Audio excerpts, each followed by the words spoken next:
Hello viewers, welcome to square talks. Narcissistic behaviour, narcissistic disorder, personality disorder ఇలాంటి words ఈ మధ్య వింటూనే ఉన్నాం. బట్ అసలు ఏంటి దాని గురించి పూర్తిగా మన ప్రముఖ సైకాలజిస్ట్ హరిరావు గారిని అడిగి తెలుసుకుందాం. నమస్తే సార్. నమస్తే సార్, ఈ మధ్య మామూలుగా నార్సిస్టిక్ పర్సనాలిటీ డిజార్డర్ ఎన్పిడి అనే దాని గురించి వింటున్నాం. అసలు ఎన్పిడి అంటే ఏంటి సార్? ఇక్కడ సహజంగా మానసిక సమస్య అన్న దగ్గర మనం అన్నీ కూడా మెంటల్ డిజార్డర్స్ లేకపోతేనేమో పాత రోజుల్లో అయితే మ్యాడ్నెస్ అన్నట్టుగా ఫీల్ అవుతూ మన మానసిక సమస్యను చూస్తూ ఉంటాం. ఇందులో రకాలు ఉంటాయి. ఒకటి స్కిజోఫ్రెనియా లాంటి సివియర్ సైకియాట్రిక్ డిజార్డర్స్. అంటే అవి మెదడు, నాడీ వ్యవస్థ, శరీరానికి సంబంధించిన అంశాల వలన, వాటిలో ఉండేటువంటి ఇబ్బందుల వలన వాళ్ళకు వచ్చేటువంటి డిజార్డర్స్. అవి మందులు, కొంత కౌన్సిలింగ్ సహాయంతో వాటిని మేనేజ్ చేయవచ్చు. మేనేజ్ మాత్రమే, పూర్తిగా తగ్గటం అనేది ఉండదు. మనం చూస్తూ ఉంటాం స్కిజోఫ్రెనియా లాంటివి అనమాట. అందులో మళ్ళీ చాలా రకాలు ఉంటాయి. అవి సైకియాట్రిస్టులు వాళ్ళు డీల్ చేస్తుంటారు. ఒకవేళ అన్ట్రీటెడ్ స్కిజోఫ్రెనియా లాంటివి ఉన్నట్లయితే మనము ఈ హాస్పిటల్స్ ఉంటాయి కదా, హాస్పిటల్ అడ్మిట్ చేసి ఎర్రగడ్డ హాస్పిటల్ కానీ, లేకపోతే వైజాగ్ కానీ, లేకపోతే బెంగళూరులో నిమ్హాన్స్లో కానీ జాయిన్ చేసి వాళ్ళకి మళ్ళీ ట్రీట్మెంట్ ఇస్తూ ఉంటారు. అది పూర్తిగా తగ్గదు, ఖచ్చితంగా అది మెడికేషన్ మీద ఉండాల్సిందే అనమాట. దాంట్లో మళ్ళీ చాలా రకాలు ఉంటాయి, అది డీప్ సబ్జెక్ట్. అది పక్కన పెడితే సైకలాజికల్ డిజార్డర్స్ అంటే ఏంటంటే మనం పెరిగిన వాతావరణంలో మనకి జరిగినటువంటి ప్రోగ్రామింగ్, అంటే ఒక బిలీఫ్ సిస్టమ్ డెవలప్ అవుతుంది. సపోజ్ మన ఇండియాలో పెరిగిన వాళ్ళకి ఎక్కువ మంది పిల్లలకి హిందువులు కానీ, అండ్ ముస్లిమ్స్ కానీ ఎట్లాగైతే వాళ్ళ మత విశ్వాసాలు డెవలప్ అవుతాయో, అలాగే అనేక అంశాల పట్ల సాటి మనిషితో బిహేవ్ చేసే విధానం, కెరీర్ గురించి, లేకపోతేనేమో సొసైటీతో మింగిల్ అయ్యే విధానం, ఎక్స్పెక్టేషన్స్, ఇటువంటి అన్ని పాలిటిక్స్, ఇటువంటి కల్చరల్లీ వచ్చేవన్నీ కూడా అది మన యొక్క మనసు మీద ప్రభావం ఉంటుంది. ఆ ప్రభావంతో ఎవరైనా తీవ్రమైనటువంటి భయాలకి లోనయ్యి, తీవ్రమైన ఒత్తిడికి లోనవటం వలన అప్పుడు వచ్చే వాటిని మానసిక సమస్యలు అంటారు. ఉదాహరణకి ఏంటంటే డిప్రెషన్. ఇవి రెండు రకాలు ఉంటాయి. డిప్రెషన్ అంటే పాస్ట్ రిలేటెడ్ పెయిన్, లాంగ్ రన్లో ఉండే పెయిన్, చాలా కాలం క్రితం అంటే గతంలో జరిగినటువంటి సంఘటన వలన ఈ రోజున మనము ఒత్తిడికి గురవుతూ ఉన్నాం, బాధకు గురవుతూ ఉన్నాం. ఆ బాధ ఇంకా పెరుగుతూ ఉంది, తగ్గట్లేదు. సహజంగా తగ్గిపోతుంది, తగ్గకుండా పెరుగుతూ ఉన్నట్లయితే దాన్ని డిప్రెషన్ అంటాం. అది తర్వాత ఇంకొకటి ఏంటంటే ఇంతవరకు జరగలేదు, జరుగుతుందేమో అనే భయాన్ని యాంగ్జైటీ డిజార్డర్ అంటాం. ఇవి రెండు జనరల్గా ఉండేటువంటి మానసిక సమస్యలు. ఇందులో మళ్ళీ రకరకాల పేర్లు పెడుతూ ఉంటారు.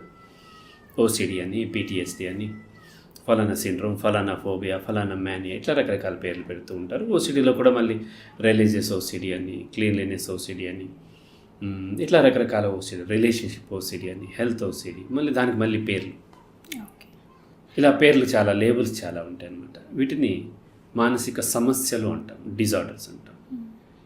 అయితే మీరు చెప్పినటువంటి నార్సిస్టిక్ పర్సనాలిటీ డిజార్డర్, ఏదంటే నార్సిస్టిక్ పర్సనాలిటీ, లేదంటే నార్సిస్టిక్ డిజార్డర్, ఏదో పేరు చెప్పారు.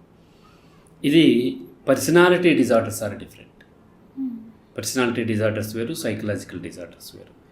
సైకలాజికల్ డిజార్డర్లోనేమో భయం ఉంటుంది, లేదంటే బాధ ఉంటుంది.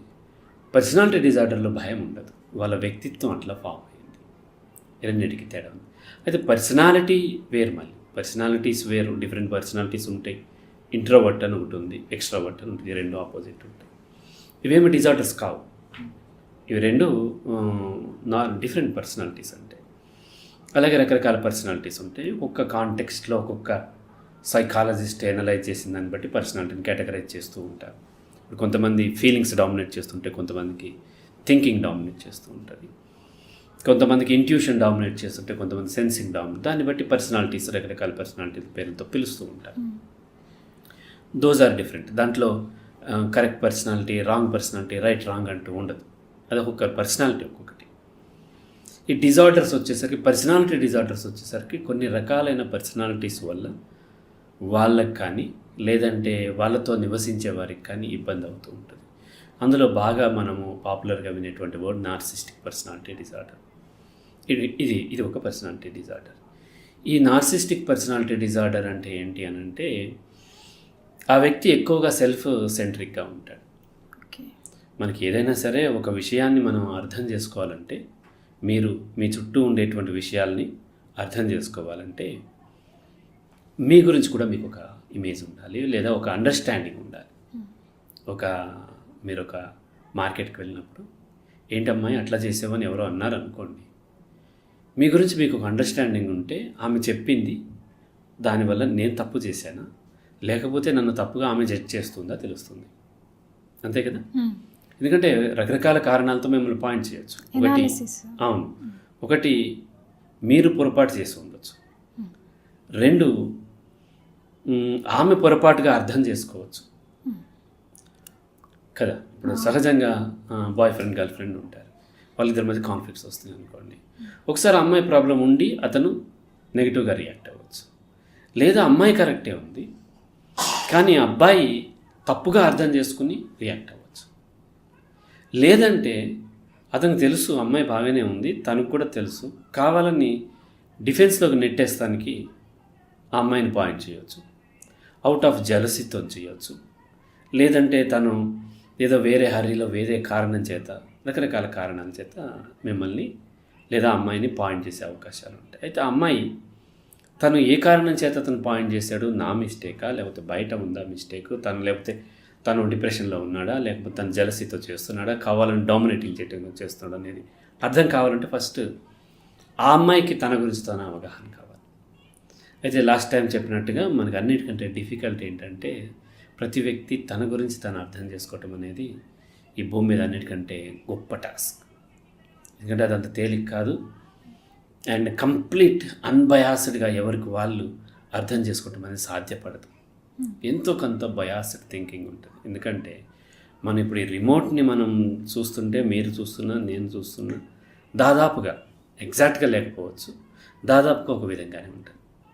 ఎందుకంటే ఇది థర్డ్ థింగ్ ఇది ఏదైతే, లేకపోతే ఇంకొక వ్యక్తినైనా సరే దాదాపుగా ఒకలాగా అర్థం చేసుకోవచ్చు తప్ప, ఇప్పుడు నన్ను నేను అర్థం చేసుకోవాలంటే ఇది నేనే అంటే అర్థం చేసుకునేవాడు ఆ వ్యక్తి 2 ఒకటి. అప్పుడు ఏమవుతుందంటే తెలియకుండానే బయాస్డ్ థింకింగ్ వస్తుంది. నా పట్ల నేను ఎక్కువ పాజిటివ్గాను, నా మిస్టేక్స్ పట్ల తక్కువ నెగిటివ్గాను చూసే అవకాశం ఉంటుంది. అలా ఉన్నప్పుడు బయాస్డ్ థింకింగ్ వస్తుంది. సహజంగా అంతే కదా. మన ఇండియన్స్ ఎక్కడికి వెళ్ళినా ఇండియా ఈజ్ గ్రేట్ అని మనం ఫీల్ అవుతుంటాం, ఇండియన్స్ ఆర్ గ్రేట్ అని. పాకిస్తానీలు వాళ్ళు పాకిస్తాన్ గ్రేట్ అని ఫీల్ అవుతూ ఉంటారు. అలాగే రిలీజియన్ అంతే, క్యాస్ట్ అంతే, రకరకాల అంతే అవుతుంది. అలాగే కులం వాళ్ళు కూడా అంతే, ఫలానా క్యాస్ట్ వాళ్ళు మా కులం గొప్పది అన్నట్టు. అంత దాకా ఎందుకమ్మా, మీరు రెగ్యులర్గా వాడే మొబైల్ పట్ల మీకు ఒక విధమైనటువంటి అటాచ్మెంట్ ఏర్పడుతుంది. ఏ మొబైల్ బెటర్ అంటే ఎక్కువగా మీరు వాడే మొబైలే మంచిది అన్నట్టుగా మీరు సలహాలు ఇవ్వటం జరుగుతూ ఉంటుంది. ఈవెన్ బైక్ కానీ, కార్ కానీ, సిటీస్ కానీ. మీరుండే హైదరాబాద్ చాలా కంఫర్ట్గా ఉంటుంది అంటారు, ముంబైలో ఉండేవాళ్ళు ముంబై కంటే కంఫర్ట్గా ఉండేది ఇంకోటి లేదంటారు.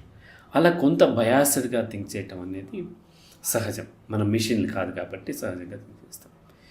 ఆ బయాస్డ్గా థింక్ చేసేటప్పుడు ఎదుటి వ్యక్తిలో మీకు నాకు కన్వర్జేషన్ నడుస్తూ ఉంది, ట్రాన్సాక్షన్ నడుస్తున్నప్పుడు మీ మిస్టేక్స్ ఉండొచ్చు, నా మిస్టేక్స్ ఉండొచ్చు, ఉండకపోవచ్చు కూడా, లేదా మీ ఒక్కరి మిస్టేకే ఉండొచ్చు, లేదా నా ఒక్కరి మిస్టేకే ఉండొచ్చు. అటువంటప్పుడు నేను ఆ యొక్క ఇష్యూని అర్థం చేసుకునేటప్పుడు అన్బయాస్డ్గా ఉన్న వాళ్ళు ఏంటంటే ఆబ్జెక్టివ్గా చూస్తారు. ఆబ్జెక్టివ్గా చూసి ఏం చేస్తారు, ఆ యొక్క విషయాన్ని కరెక్ట్ చేసే ప్రయత్నం చేస్తారు. మెచ్యూర్డ్ పీపుల్ అంటాం అందుకని వాళ్ళ వ్యక్తిని కాకుండా విషయాన్ని చూస్తారు. ఇది చాలా రేర్లీ సమాజంలో మెచ్యూరిటీ డెవలప్ అయిన వాళ్ళు ఇంటలెక్చువల్స్కి ఇటువంటి క్వాలిటీ ఉంటుంది. ఇక్కడ ఎవరు చేశారన్నది మ్యాటర్ కాదు, ఎవరు తప్పు చేశారు అన్నది కాకుండా తప్పు ఎందుకు జరిగింది, ఇది అసలు తప్పా కాదా, దీని యొక్క పర్యవసానాలు ఏంటి, ఈ కాంటెక్స్ట్లో మనకి ఇది ఎలా కరెక్ట్ చేసుకోగలం లేదా ఎలా ఉపయోగపడుతుంది, ఇలా మనం చూస్తాం. అది మెచ్యూర్డ్ బిహేవియర్. అలా కాకుండా కొంతమంది తమను ఎదుటి వ్యక్తిలో ఎక్కువ మిస్టేక్స్ కరెక్ట్ చేసే ప్రయత్నం చేస్తారు. సో ఆ కరెక్ట్ చేసేటువంటి పర్సనాలిటీ అంటే ఎదుటి వ్యక్తులు ఎప్పుడు కూడా పర్ఫెక్ట్గా ఉండాలని కోరుకుంటూ ఉంటారు. వాళ్ళు పర్ఫెక్ట్ టైంకి రావాలి, పర్ఫెక్ట్గా డ్యూటీ చేయాలి, పర్ఫెక్ట్గా డ్రెస్ ఉండాలి వాళ్ళది, పర్ఫెక్ట్గా మాట్లాడాలి, పర్ఫెక్ట్గా నిద్రపోవాలి, అన్నీ పర్ఫెక్ట్గా కోరుకోవటం. నాట్ ఓన్లీ హ్యూమన్ బీయింగ్సే కాదు, తన చుట్టూ ఉండే పెట్స్ కానీ లేదా ఆఫీస్ కానీ తన చుట్టే అన్నీ కూడా పర్ఫెక్ట్గా ఉండాలని కోరుకునే దాన్ని మనము ఓసిపిడి అని అంటూ ఉంటాం, obsessive compulsive personality disorder. OCD కూడా అట్లా సిమిలర్ ఉంటుంది. ఓసిడిలో వీళ్ళు భయపడుతూ ఉంటారు. అబ్సెసివ్ కంపల్సివ్ డిజార్డర్ ఇది ఒక సైకలాజికల్ డిజార్డర్. ఈ డిజార్డర్ వాళ్ళు ఏంటంటే ఇలా లేకపోతే ఏమైపోద్దో అనే భయంతో దాన్ని కరెక్ట్ చేస్తూ ఉంటారు. That is different. అది సైకలాజికల్ డిజార్డర్ ఉంటుంది. ఓసిపిడిని మనం పర్సనాలిటీ డిజార్డర్ అంటాం. సిమిలర్గా ఉన్నప్పటికీ ఇక్కడ పర్సనాలిటీ అనే వర్డ్ యాడ్ చేసాం. పర్సనాలిటీ డిజార్డర్లో భయం లేదు, కోరుకుంటున్నాడు తను. చుట్టూ ఉన్న వాళ్ళు, చుట్టూ థింగ్స్, చుట్టూ ఉన్న విషయాలన్నీ కూడా పర్ఫెక్ట్గా జరగాలని కోరుకుంటూ ఉంటారు. ఎంతసేపు చుట్టూ ఉన్న వాళ్ళని జడ్జ్ చేస్తూ ఉంటారు. ఇది సహజంగా పర్ఫెక్ట్ లేనప్పుడు ఇంకా ట్రై చేసే ప్రయత్నం, ఇంకా మీరు బాగా చేయండి అని ఆ వర్క్ చేసే వాళ్ళని సతాయించడం, ఇంకా పర్ఫెక్ట్గా రావాలి, ఇంకా పర్ఫెక్ట్గా రావాలి. కొంతమంది సినిమా డైరెక్టర్లు కూడా వాళ్ళతో పనిచేయాలంటే కష్టం అని అంటూ ఉంటారు, ఎందుకంటే ఇంకా పర్ఫెక్ట్ కావాలని వాళ్ళు కోరుకుంటూ ఉంటారు. అది ఓసిపిడి పర్సనాలిటీ డిజార్డర్. దానివల్ల నష్టాలు ఏంటి అని అంటే తొందరగా వర్క్స్ అవ్వవు అండ్ టైం వేస్ట్ అయిపోతూ ఉంటుంది. ఎక్కడో కాడ కాంప్రమైజ్ అవ్వాలి, అన్నీ అనుకున్నట్టుగా రావు అనేది, అనుకున్నట్టుగా రావటం అసంభవం. కానీ ఇంకా ప్రయత్నిస్తూ వాళ్ళు ఏం చేస్తుంటారంటే వాళ్ళ టైం వేస్ట్ చేస్తూ ఉంటారు, ఇతరుల టైం వేస్ట్ చేస్తుంటారు. అన్న టైంకి రిజల్ట్స్ రాకపోవటం వల్ల లాస్ అయ్యే అవకాశాలు ఉంటాయి. ఇటువంటివి కొంత రిలేషన్స్ మీద కొంత ప్రభావం చూపిస్తుంటుంది. నువ్వు ఇట్లా పెట్టు, ఇంత పర్ఫెక్ట్గా పెట్టు, ఇంత చక్కగా వడ్డించు, ఇంత టైంకే వడ్డించు. ఉప్పు కొంచెం ఎక్కువైన పాయింట్ చేస్తూ ఉంటారు, తక్కువైన పాయింట్ చేస్తూ ఉంటారు. హస్బెండ్ కరెక్ట్గా ఆ టైం కంటే కొద్దిగా ఎక్కువ వచ్చినా తక్కువ వచ్చినా ఇట్లాంటి కొంత ఇతరులలో పర్ఫెక్షన్ కోరుకోవటం అనేది అబ్సెసివ్ కంపల్సివ్ పర్సనాలిటీ డిజార్డర్, ఇతరుల్లోనూ బాహ్య ప్రపంచంలో. దీనికి సిమిలర్గానే ఉండేటువంటిది నార్సిస్టిక్ పర్సనాలిటీ డిజార్డర్. ఈ నార్సిస్టిక్ పర్సనాలిటీ డిజార్డర్ వాళ్ళు ఇతరుల్లో పర్ఫెక్షన్ కోరుకోవటమే కాదు, తను చాలా సుపీరియర్గా భావిస్తూ ఉంటాను. నేను చాలా పర్ఫెక్ట్ ఉన్నాను, చాలా గొప్ప మనిషిని నేను. చుట్టూ ఉన్న అదంతా వాళ్ళకి చాలా చిన్నగా కనిపిస్తుంటుంది. చుట్టూ ఉన్న మనుషులు కూడా చాలా చిన్నగా, ఫిజికల్ సైజ్ అని కాదు, చాలా తక్కువగా, ఇన్ఫీరియర్ కనిపిస్తుంటారు. సో వాళ్ళకి ఎంపతి ఉండదు, తక్కువగా ఎదుటి వాళ్ళ బాధని అర్థం చేసుకోవాలి, చాలా తక్కువగా అర్థం చేసుకోవాలి. ఎన్పిడి వాళ్ళని ఎలా ఫైండ్ అవుట్ చేయాలి? మనకి ఇలాంటి క్వాలిటీస్ ఇలా ఉంటారనేది మనం ఎలా ఫైండ్ అవుట్ చేయాలి? ఇక్కడ సైకలాజికల్ డిజార్డర్స్ కానీ లేకపోతే పర్సనాలిటీ డిజార్డర్స్ ఇవన్నీ ఇట్లా మనకి కటింగ్ ఎడ్జ్ లాగా మనం సపరేట్ చేయడం కుదరదు. ఓకే, కొన్ని ఆ లక్షణాలు ఉన్నప్పుడు ఆ క్వాలిటీ కనిపించింది అంటాం, అంటే నార్సిస్టిక్ క్వాలిటీ కనిపిస్తుంది. అది అందరిలోనూ కొంత ఉంటుంది, బట్ దాన్ని పట్టుకుని మనం పర్సనాలిటీ డిజార్డర్ అనలేము. మనం కొంత ఉంటుంది, కొంత. దాంట్లో మెయిన్ ఏంటంటే దీనికి బేస్ రూల్ ఏంటి అని అంటే నార్సిస్టిక్ క్వాలిటీ అంటే ఏంటంటామంటే వాళ్ళు చాలా గ్రేట్ అండ్ వాళ్ళు ఏదైనా కరెక్టే చేస్తారు, ఎదుటి వాళ్ళు చాలా ఇన్ఫీరియర్, వాళ్ళని తప్పులే చేస్తారు. సరే, ఈగో కూడా అంటే మనం నార్మల్ కాంటెక్స్లో అయితే ఈగో అంటున్నాము. సైకాలజీలో ఈగో అనేది రకరకాల పేర్లతో రకరకాల కాంటెక్స్లో వాడుతూ ఉంటారు. ఈగో అంటే అహంకారం, అహం, ఇటువంటి వర్డ్స్తో వాడుతుంటారు. డెఫినెట్గా అహం అంటే ఏంటి? సెల్ఫ్, నేను ఎక్కువ అని. మామూలుగా స్పిరిచువల్ దాంట్లో అహం అంటే నేను, ఇక్కడైతే అహంకారం, నేను ఎక్కువ, నేను ఎక్కువ, నేను ఒక్కడిని, నేనే అనేటువంటి భావన. సో ఇక్కడ నేను చాలా గొప్పవాడిని, నేను అన్నీ కరెక్ట్ చేస్తాను, ఎదుటి వాళ్ళందరూ పనికి మాలిన వాళ్ళు, చెడ్డవాళ్ళు, వాళ్ళకి ఏమి చేత కాదు, లేదంటే వాళ్ళకి మంచి ఉద్దేశం లేదు, కాబట్టి వాళ్ళు ఎప్పుడు బద్ధకస్తులు, వాళ్ళకి ఏది కూడా చేయాలని లేదు, తప్పులే చేస్తూ ఉంటారు అని మాటికి ఎదుటి వాళ్ళని నిందించటము, హింసించటము, అది క్రమక్రమంగా పెరుగుతుంది. ఈ పర్సనాలిటీస్ ఎలా వస్తాయి అంటే ఈ పర్సనాలిటీతోనే పుట్టడం జరగదు, ఫామ్ అవుతూ ఉంటారు. రాముడు పుట్టి పెరిగే క్రమంలో అలా ఫామ్ అయ్యాడు, రావణాసురుడు ఇంకో రకంగా ఫామ్ అయ్యాడు, విభీషణుడు ఇంకో రకంగా ఫామ్ అయితే మన సుగ్రీవుడు, వాళ్ళు పెరిగిన వాతావరణంలో ఫామ్ అయ్యారు. అంటే జెనెటికల్గా ఏముండదు, జెనెటికల్గా నార్సిస్టిక్ అనేది ఉండదు. Genetically a psychological disorder, A personality disorders genetical ఉండవు. కాకపోతే పేరెంట్స్ యొక్క బిలీఫ్ సిస్టమ్ నుంచి, పేరెంట్స్ యొక్క పెరిగిన వాళ్ళ యొక్క లైఫ్ స్టైల్ని బట్టి ఏర్పడే అవకాశాలు ఉంటాయి. అంతే తప్ప జెనెటిక్, ఇప్పుడు మీరు హిందూ, మీ పేరెంట్స్ కూడా హిందూ, అది జెనెటికల్లీ రాలేదు. మీ పేరెంట్స్ ప్రాక్టీస్ని బట్టి చూస్తూ మీరు అనుకరించడం ద్వారా మీరు హిందువుగా పెరిగారు, అంతే కదా. హిందూ అనేది మీరు ప్రాక్టీస్ చేస్తూ ఉంటారు. అది ఎంత అనేది వేరియేషన్ ఉంటుంది. మీ లైఫ్లో కూడా ఎదురైనటువంటి సిచ్యువేషన్స్ బట్టి వాళ్ళకంటే ఎక్కువగా కొంతమంది అవుతూ ఉంటారు, కొంతమంది తక్కువ అవుతూ ఉంటారు, అట్లా జరుగుతూ ఉండొచ్చు. అలాగే సైకలాజికల్ డిజార్డర్స్ కానీ సైకలాజికల్ పర్సనాలిటీస్ కానీ ఇవి ఫామ్ అయినాయి మాత్రమే. ఈ ఫామ్ అయ్యే ఆర్డర్లో ఎలా అంటే లక్షణాలు అంటే దీనికి బేస్ లైన్ ఏంటంటే నాకు చెప్పినట్టుగా వాళ్ళు సుపీరియర్, వాళ్ళు ఆల్వేస్ కరెక్టే చేస్తారు, ఎదుటి వాళ్ళు ఇన్ఫీరియర్, అండ్ ఎదుటి వాళ్ళు తప్పుడు మనుషులు, తప్పుడు ఉద్దేశంతో చేస్తారు, లేదంటే తక్కువ చేస్తారు, దుర్మార్గులు లేకపోతే చేతకాని వాళ్ళు అన్నట్టుగా వాళ్ళ యొక్క భావన బేసిక్ ఫస్ట్ కన్క్లూజన్ అది వచ్చేస్తుంది అలా వస్తుంది. ఇది ఎందుకు ఫామ్ అవుతుంది, ఎలా ఫామ్ అవుతుంది అంటే పుట్టినప్పటి నుంచి మనము పిల్లల్ని ఎర్లీ ఏజ్లోనే ఇది ఫామ్ అవుతుంది. చాలా ఎర్లీ ఏజ్లో 6 ఇయర్స్లోనే పేరెంట్స్ విపరీతంగా వాళ్ళు చేసే పనిని ప్రైజ్ చేయటం, రకరకాల కారణాలతో.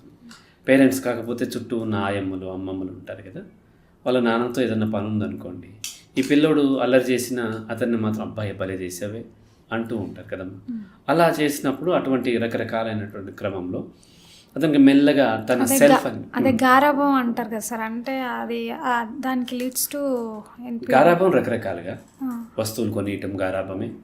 అట్లా కాకుండా తప్పులు చేసిన వాళ్ళని కరెక్ట్ చేసే ప్రయత్నం చేయకపోవటం, చాలా చిన్న సక్సెస్నే అతను చేసిన చిన్న దాన్నే చాలా పెద్దగా చేయటం అవసరమే. ఎప్పుడు కూడా మన పిల్లలు ఏం చేసినా సరే వాళ్ళని మనం అప్రిషియేట్ చేసినట్లయితే వాళ్ళు ఇంకా ఫర్దర్ చేసే అవకాశాలు ఉంటాయి. కష్టపడినప్పుడు చాలా చిన్నదాన్నే చాలా పెద్దగా అప్రిషియేట్ చేయటం. మీద సినిమాలో ఉంటుంది, అమ్మాయి గారు 2వ తరగతి పాస్ అయ్యారని అందరూ సెలబ్రేట్ చేస్తూ ఉంటారు, 2nd క్లాస్ పాస్ అయినందుకు. అట్లా అతిగా చేయటం. అలాగే వచ్చేసి తనకి వేరే వాళ్ళకి కాన్ఫ్లిక్ట్ వచ్చినప్పుడు తప్పు ఆ పిల్లవాడిది ఉన్నా లేకపోతే ఆ అమ్మాయిది ఉన్నా సరే ఆమెని కరెక్ట్ చేసే ప్రయత్నం కాకుండా ఎదుటి వాళ్ళని బ్లేమ్ చేయటం, అంటే ఇతని తప్పుల్ని ప్రొటెక్ట్ చేసి అవతల వాళ్ళని మీద దబాయించేయటం, ఇటువంటివి చేస్తూ ఉంటారు పేరెంట్స్ కానీ, లేకపోతే వాళ్ళతో ఉన్నటువంటి ఆ కేర్ గివర్స్ ఎవరైతే ఉంటారో వాళ్ళు కానీ, వార్డెన్స్ కానీ, హాస్టల్లో స్కూల్లో అయితే టీచర్స్ కొంతమందిని ప్యాంపర్ చేస్తూ ఉంటారు. చేసి వాళ్ళ తప్పు ఉన్నా సరే వాళ్ళని పనిష్ చేయకుండా వేరే వాళ్ళు చేయటం, ఇటువంటివి చేస్తున్నప్పుడు అది క్రమంగా బలపడుతూ ఉంటుంది. కొంతమందికి ఓసీపీడీగా డెవలప్ అవ్వచ్చు. ఆ తర్వాత కూడా ఓసీపీడీ కూడా ఒక్కొక్కసారి వాళ్ళు కూడా ఎన్పీడీగా మారుతుంది. స్టేజెస్ రకరకాల, ఖచ్చితంగా మారాలని లేదు. అంతే ఒకటి గుర్తుపెట్టుకోండి, నాకు నడుస్తుంటే ఎన్పీడీగా మారిపోతుంది. అహం ఉండి అలా డెవలప్ అయిన అతనికి అధికారంలో ఉన్నాడు అనుకోండి ఎన్పీడీగా మారుతుంది. అధికారంలో లేడనుకోండి అప్పుడు ఓసీపీడీగా ఉండిపోతుంది. ఎగ్జాంపుల్ ఇప్పుడు చుట్టుపక్కల మన డైలీ లైఫ్లో చాలామంది చూస్తాం. మీరు చెప్పినట్టు సుపీరియర్గా ఉన్నా అంటే ఇప్పుడు ఒకవేళ బాస్ ఉన్నాడు అంటే ఒక కంపెనీ హెడ్, తను ఎన్పీడీ పర్సన్ అనుకుంటే మిగతా వాళ్ళు తనతో ఎలా బిహేవ్ చేయాలి? ఆల్రెడీ సుపీరియర్ మెంటాలిటీ ఉందండి. ఇప్పుడు ఎన్పీడీ అంటే నార్సిస్టిక్ పర్సనాలిటీ డిజార్డర్ ఉన్న వాళ్ళు తన కింద వాళ్ళకి ఆ క్వాలిటీ చూపిస్తారు, పై వాళ్ళకి చూపించరు. ఇది సహజంగా మనిషి యొక్క లక్షణమే కదా. చెడు క్వాలిటీనే ఉంటే కింద వాళ్ళని దబాయిస్తూ ఉంటారు. ఈవెన్ క్యాస్ట్ డిస్క్రిమినేషన్ దగ్గర నుంచి, లింగ వివక్ష దగ్గర నుంచి ప్రతిదీ ఏంటంటే కింద వాళ్ళని చేస్తూ ఉంటారు. అప్పర్ క్యాస్ట్ వాళ్ళు బీసీల మీద వివక్ష చూపిస్తే బీసీలు ఎస్సీ ఎస్టీల మీద వివక్ష చూపిస్తూ ఉంటారు కదా. అలాగే మధ్యతరగతి వాళ్ళ మీద రిచ్ పీపుల్ వివక్ష చూపిస్తూ ఉంటే మధ్యతరగతి వాళ్ళు పేద వాళ్ళ మీద వివక్ష చూపిస్తూ ఉంటారు. అంటే ఇప్పుడు ఒక పర్సన్ కంపెనీ హెడ్ కాకుండా జూనియర్ అనుకోండి, సుపీరియర్ మీద ఏమి ఎఫెక్ట్ చూపించరు. మీ సర్వెంట్ ఓకే, ఒక అతను మీ దగ్గర పనిచేసేటువంటి లేకపోతే మీ ఆఫీస్లోనే ఇప్పుడు పనిచేసే అబ్బాయికి నార్సిస్టిక్ పర్సనాలిటీ డిజార్డర్ ఉంటే మీ మీద చూపించరు. ఓకే, ముఖ్యంగా తన భార్య పిల్లల మీద ఎక్కువ చూపిస్తాడు. అలాగే తన దగ్గర పనిచేసే అసిస్టెంట్ల మీద ఎక్కువ చూపిస్తాడు. సార్ నెక్స్ట్ టాపిక్ అదే సార్. ఇప్పుడు మనం ఆఫీస్లో అదంటే అది చేంజ్ చేసుకోవచ్చు, బట్ ఫ్యామిలీ మెంబర్స్ ఉన్నారనుకోండి వాళ్ళతో ఎలా డీల్ చేయాలి? ఇప్పుడు పర్సన్ ఫాదర్ అనుకోండి, పిల్లలు ఎలా డీల్ చేయాలి వాళ్ళని? రైట్. ఒక వాచ్మెన్ నార్సిస్టిక్ పర్సనాలిటీ ఉంటే తనది ఎప్పుడు బయటపడుతుంది అంటే ఎప్పుడన్నా ఎవరన్నా పొరపాటును తప్పు చేయటమో దొంగతనం చేయటమో చేశారనుకోండి, అప్పుడు తన విశ్వరూపం మొత్తం బయటపడుతుంది. అలాగే వీక్గా ఉన్న వాళ్ళు నార్సిస్టిక్ పర్సనాలిటీ డిజార్డర్ ఉన్నప్పటికీ బయటపడదు. ఎప్పుడు వస్తుంది? తనకంటే వీక్గా ఉన్న వాళ్ళ మీద కానీ, లేదంటే ఎదుటి వాళ్ళు తప్పు చేసి దొరికిపోయినప్పుడు విపరీతంగా దాన్నే పట్టుకుని పాయింట్ చేస్తూ ఉంటారు, ఎప్పటికి పాయింట్ చేస్తూ ఉంటారు. సో మీరు అడిగిన క్వశ్చన్ ఏంటంటే, వర్క్ ప్లేస్లో అయితే మనం మానేయచ్చు, వేరే దగ్గరికి వెళ్ళొచ్చు, ఇటువంటివి ఉంది. లైఫ్లో అయితే ఎట్లా? లైఫ్లో ఒక ఫాదర్కి, లేకపోతే మదర్కి, బ్రదర్కి, సిస్టర్కి, లేదంటే బాయ్ ఫ్రెండ్ అంటే మార్చుకోవచ్చు, హస్బెండ్కి, అత్తగారికి, మామగారికి, ఇటువంటివి ఉంటే ఎట్లా చేయాలి? ఈ నార్సిస్టిక్ పర్సనాలిటీ డిజార్డర్ ఉన్న వాళ్ళతో ఇబ్బంది ఏంటంటే నేను కేవలం సైకలాజికల్ ప్రాబ్లం అంటే డిజార్డర్స్, ఓసిడి కానీ, డిప్రెషన్, యాంగ్జైటీ, వీటికి కౌన్సిలింగ్ ఇస్తాను. పర్సనాలిటీ డిజార్డర్కి నేను ఇవ్వను. ఈవెన్ ఓసిపిడికే నేను ఇవ్వను. ఎందుకంటే ఈ పర్సనాలిటీ డిజార్డర్ వాళ్ళకి ఏ భయము లేదు, అండ్ వాళ్ళకి డిజార్డర్ ఉందని వాళ్ళు నమ్మరు కూడా. అంటే టెక్నికల్లీ డిజార్డర్ అని మనం అంటున్నాం, కానీ డిజార్డర్ కొంచెం అటు ఇటు అందరికీ ఉంటుంది, మీకు నాకు కూడా ఉంటుంది.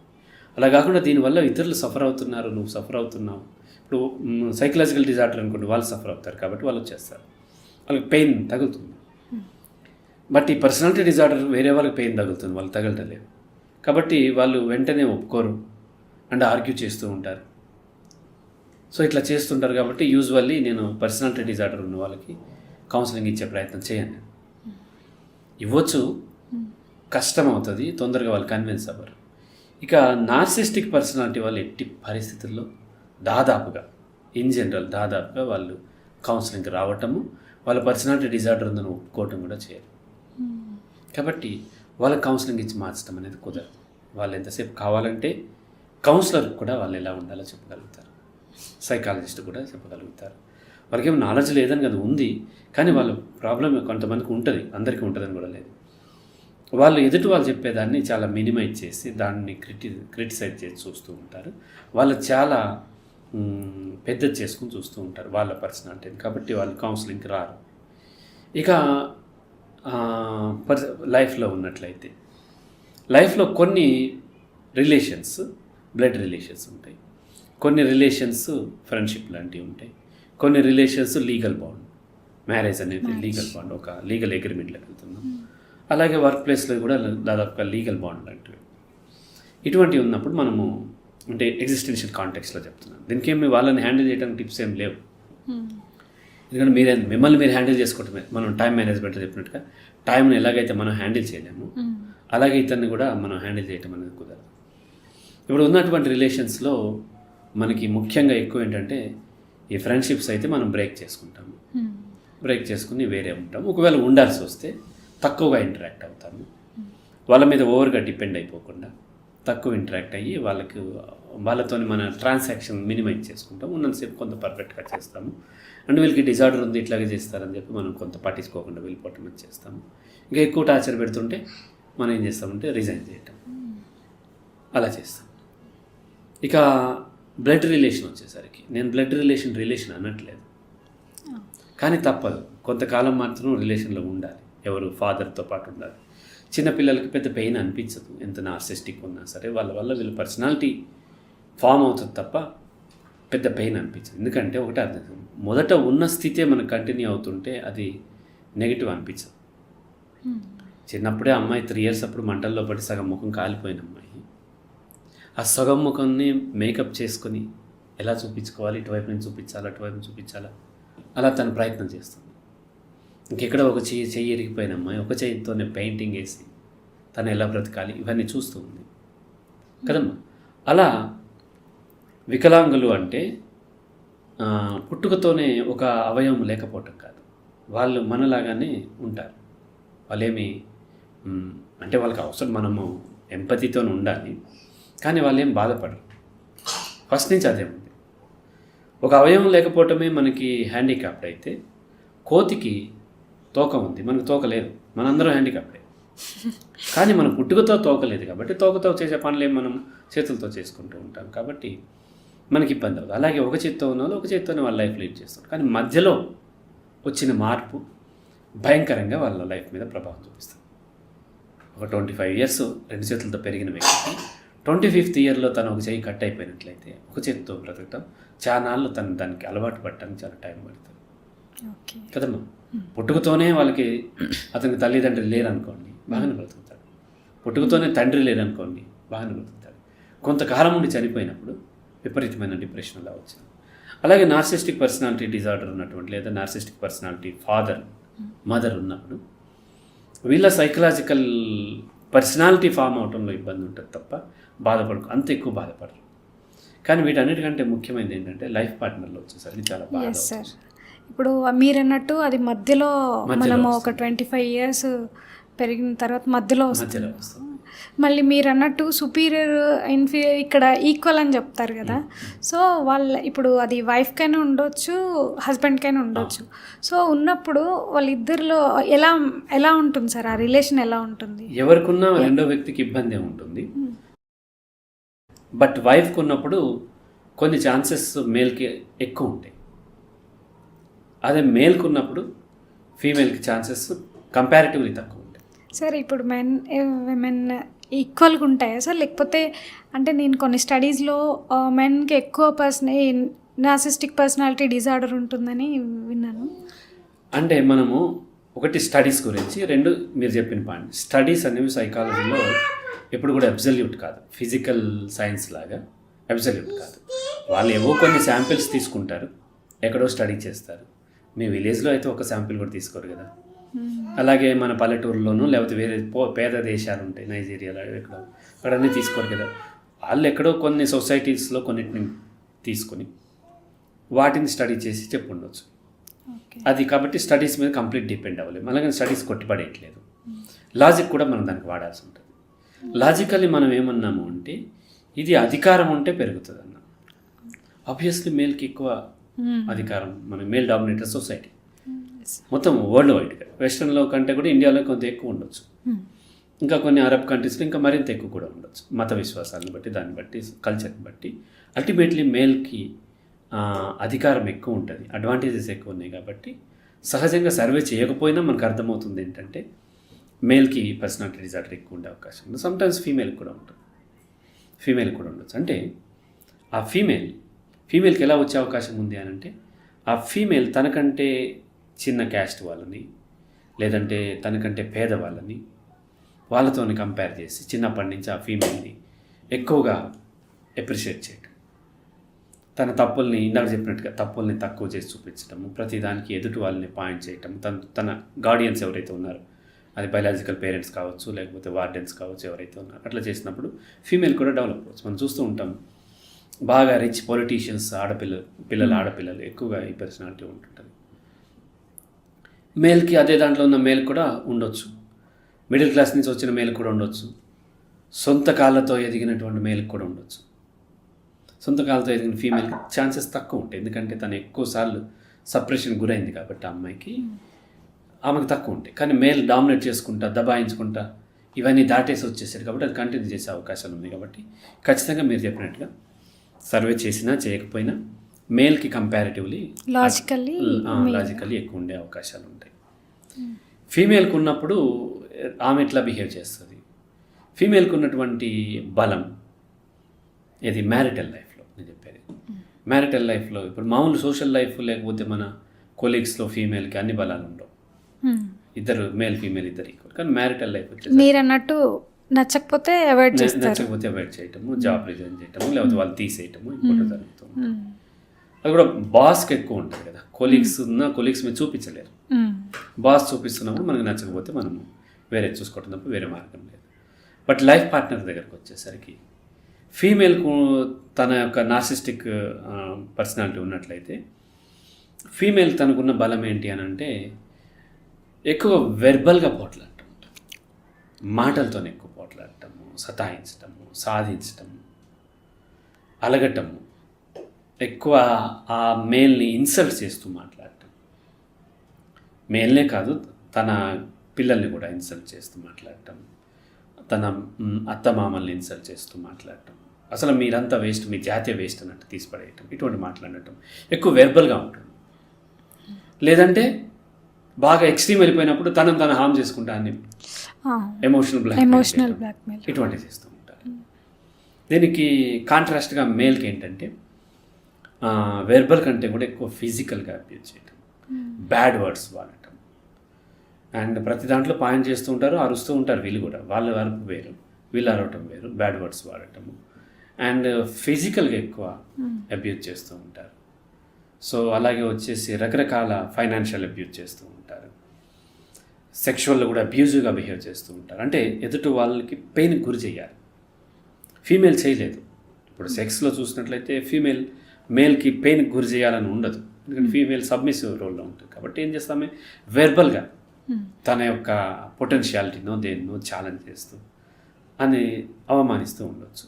దానికి కౌంటర్గా మేల్ ఏం చేస్తాడు, ఆమె ఫీమేల్ ఈ తత్వాన్ని నువ్వు ఛాలెంజ్ చేయడు, అతను చేసే నీ క్యారెక్టర్ లేదు,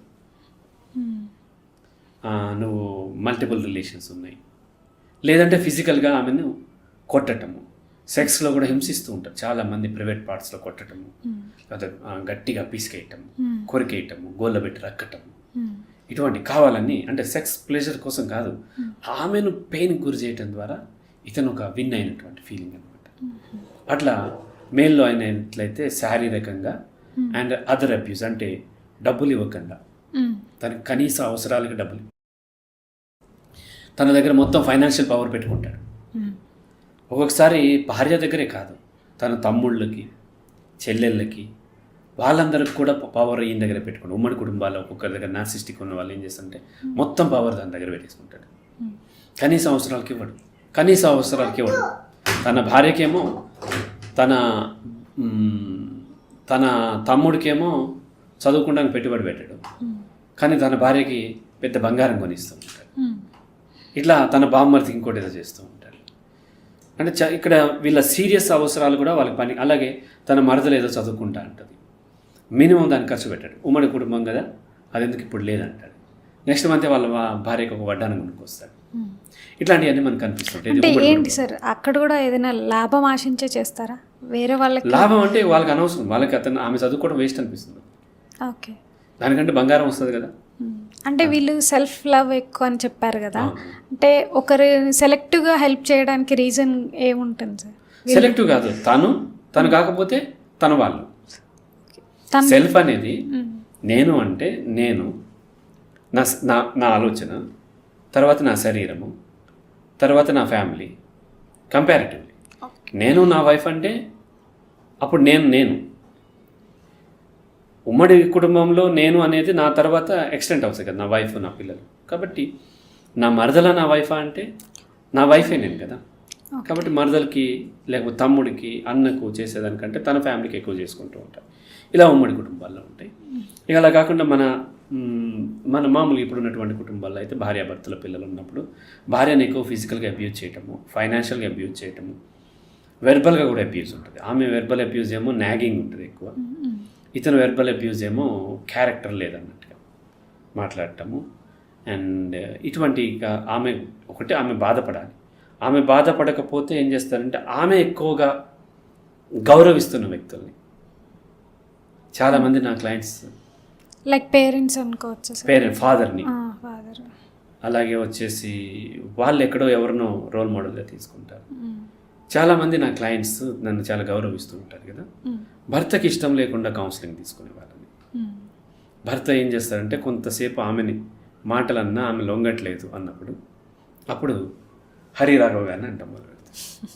అప్పుడు వాళ్ళకి కోపం వస్తుంది, ఆయన ఏం చేశాడు, ఆయన ఏం తప్పు ఉంది అని మొదలు పెడతారు. సహజంగా ఇప్పుడు పేరెంట్స్ వాళ్ళ మెయిన్ ఫాదర్, ఆడపిల్లలకైతే ఫాదర్. ఇప్పుడు కౌన్సిలర్ కూడా ఫాదరే. కౌన్సిలర్ని క్లయింట్స్, ఫీమేల్ క్లయింట్స్ ఫాదర్ రోల్లో చూస్తారు, కొంతమంది బ్రదర్ రోల్లో కొంతమంది చూస్తున్నారు. సో బ్రదర్ కూడా ఆ ఫాదర్ ఇదే కదా చేసేది.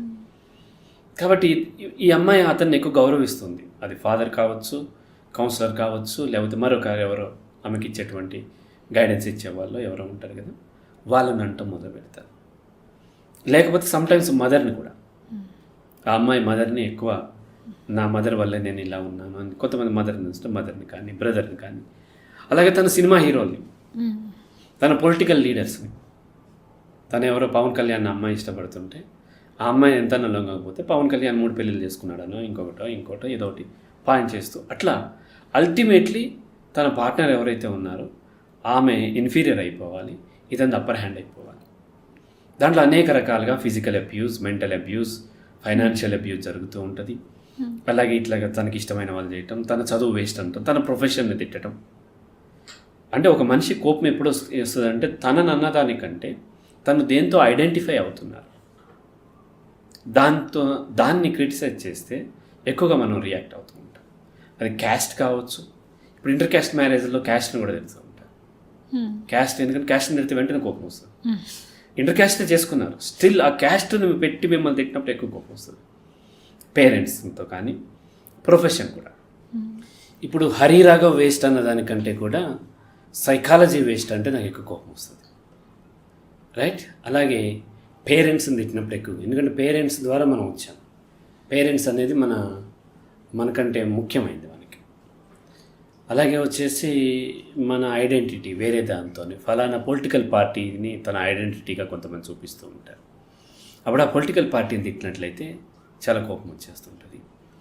అలాగే కొంతమందికి తన ప్రాంతం తెలంగాణ, ఆంధ్ర, లేకపోతే బీహారీ అని వాళ్ళ ఎమోషన్ దేంతో ఐడెంటిఫై అవుతున్నారు, దాన్ని పాయింట్ చేసినట్లయితే ఎక్కువగా వాళ్ళు మానసికంగా డ్యామేజ్ అయ్యే అవకాశం ఉంటుంది. కాబట్టి వాటిని ఎక్కువ పాయింట్ చేయడం ద్వారా వాళ్ళని ఎక్కువ బాధ పెట్టే ప్రయత్నం చేస్తూ ఉంటారు. ఆ క్రమం అలా చేస్తూ ఉంటారు, రైట్ అమ్మా?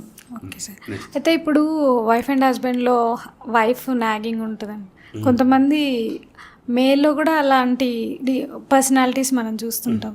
సో వాళ్ళ బిహేవియర్ ఎలా ఉంటుంది? వాళ్ళది కూడా అంతే, మేల్లో కూడా ఉండొచ్చు, బట్ రేర్లీ, ఎందుకంటే అతనికి అధికారం ఉంది. కొంతమంది బట్ నార్సిస్టిక్ పర్సనాలిటీ ఉంటుంది, బట్ పవర్ లేకుండా, లేకపోతే పవర్ ఉన్నా సరే ఇది ఒక రకమైన ఇండైరెక్ట్గా చేయటం వలన, ఇండైరెక్ట్గా చేయాలనుకునే వాళ్ళు ఏం చేస్తారంటే వాళ్ళు కూడా నాగింగ్ చేస్తారు, సతాయిస్తూ ఉంటారు వైఫ్ని. అందరి ముందు చాలా చక్కగా ఉంటారు. మళ్ళీ ప్రైవేస్లోకి వచ్చిన తర్వాత, ఇంటికి వచ్చిన తర్వాత అమ్మాయిని మాటికి మాటలతో గుచ్చి హింసిస్తూ ఉంటారు. అలాగే వచ్చేసి వీళ్ళు కూడా అలుగుతూ ఉంటారు. అలాగే కొన్ని రోజులు మాట్లాడరు. కొన్ని కేసుల్లో ఆ హస్బెండ్స్ అలిగారంటే ఇక ఎన్ని రోజులు మాట్లాడరు. ఇంట్రావర్ట్స్ మాట్లాడరు, దట్ ఈస్ డిఫరెంట్. ఇంట్రావర్ట్స్ వాళ్ళ పర్సనాలిటీ, అది అవసరమైనప్పుడు మాట్లాడతారు. అది కాదు, వీళ్ళు అలుగుతారు. అలాగే వారం, 2 వారాలు, 3 వారాలు మాట్లాడరు అన్నమాట. ఇలా రకరకాలుగా వీళ్ళు కూడా నాగింగ్ చేస్తూ కూడా వీళ్ళు మగవాళ్ళలో కూడా చేసేటువంటి అవకాశాలు ఎక్కువ ఉంటాయి సార్. ఇది సిచ్యువేషన్ బట్టి కూడా వస్తుందా సార్? ఇప్పుడు చిన్నప్పటి నుండి పెరిగిన వాతావరణం బట్టి వస్తుందని అన్నారు కదా.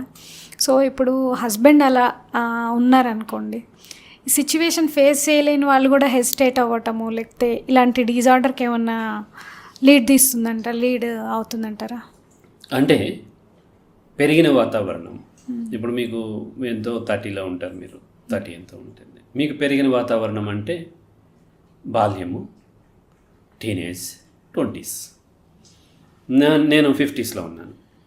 నాకు పెరిగిన వాతావరణం అంటే బాల్యము, teenage, 20s, 30s, 40s, 50s ఇట్లా. అంటే నాకు పెద్దగా ఉంది కదమ్మా. సో అలాగే ఇంకొకరు ఎవరో 20 years అతను ఉంటే అతనికి బాల్యము, టీనేజ్ కదా.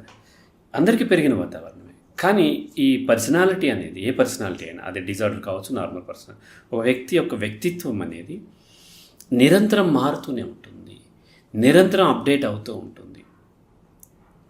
బాల్యంలో జరిగిందే కాదు, తర్వాత అప్రిషియేట్ చేసినా మారవచ్చు. కాకపోతే బాల్యంలో బలంగా ఉంటాయి.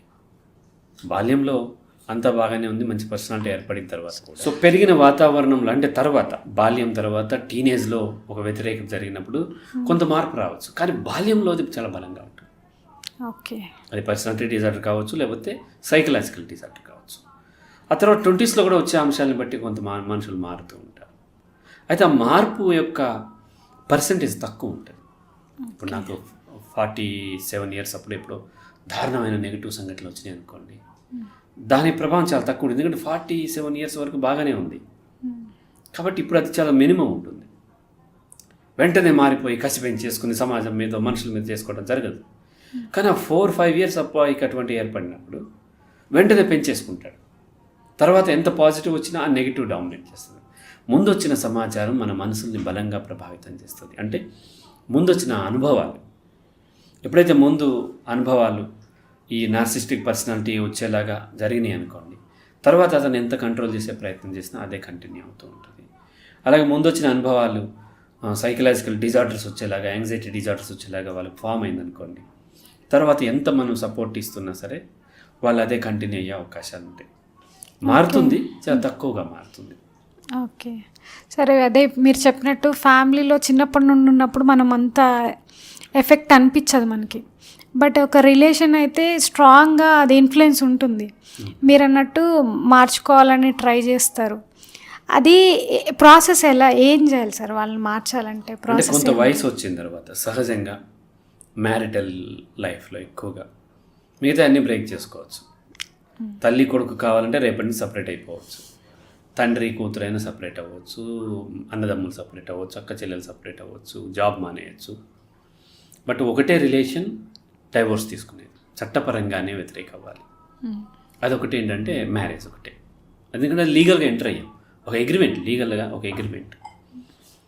మిగతా వాటిల్లో ఏంటంటే ఇప్పుడు జాబ్ కూడా సిమిలర్ అగ్రిమెంటే, కాబట్టి జాబ్ చేయలేకపోతే మీరు డ్రాప్ అయిపోవచ్చు, మీకు ఇవ్వాల్సినటువంటి బెనిఫిట్స్ ఆ కంపెనీ ఆపేయచ్చు, అంతే. అంతకు మించి చేస్తావా చస్తావా అనేటువంటి లైఫ్ థ్రెటనింగ్ లేదు. బట్ ఇక్కడ అట్లా కాదు. ఇక్కడ అట్లా కాకుండా లీగల్గా ఒకరు డ్రాప్ అయిపోతే సరిపోదు, లీగల్గా. ఎందుకంటే వీళ్ళకి లింక్ అయి ఉన్నాయి, చాలా ఉన్నాయి. జాబ్కి కూడా ఉంటాయి, జాబ్తో పోలిస్తే ఇక్కడ చాలా ఉన్నాయి. బయలాజికల్లీ వీళ్ళిద్దరు ఒకటి కలిశారు, వీళ్ళకి బయలాజికల్లీ బై ప్రొడక్ట్ పిల్లలు ఉంటారు, ఆస్తులు ఉంటాయి, సైకలాజికల్లీ మెమరీస్ ఉంటాయి, గుడ్ ఆర్ బ్యాడ్ మెమరీస్ ఉంటాయి. ఇటువంటివన్నీ కూడా వెంటాడుతూ ఉంటాయి, కాబట్టి అంత తేలికైంది కాదు. ఇక్కడ ఎక్కువ బాధపడేది నార్సిస్టిక్ పర్సనాలిటీ ఉన్న వాళ్ళతో వేరే దగ్గర ఎక్కడైనా బ్రేక్ చేసుకుంటారు. ఇక్కడ బ్రేక్ చేసుకోవడం అంత తేలిక కాదు కాబట్టి బాధపడుతూ ఉంటారు.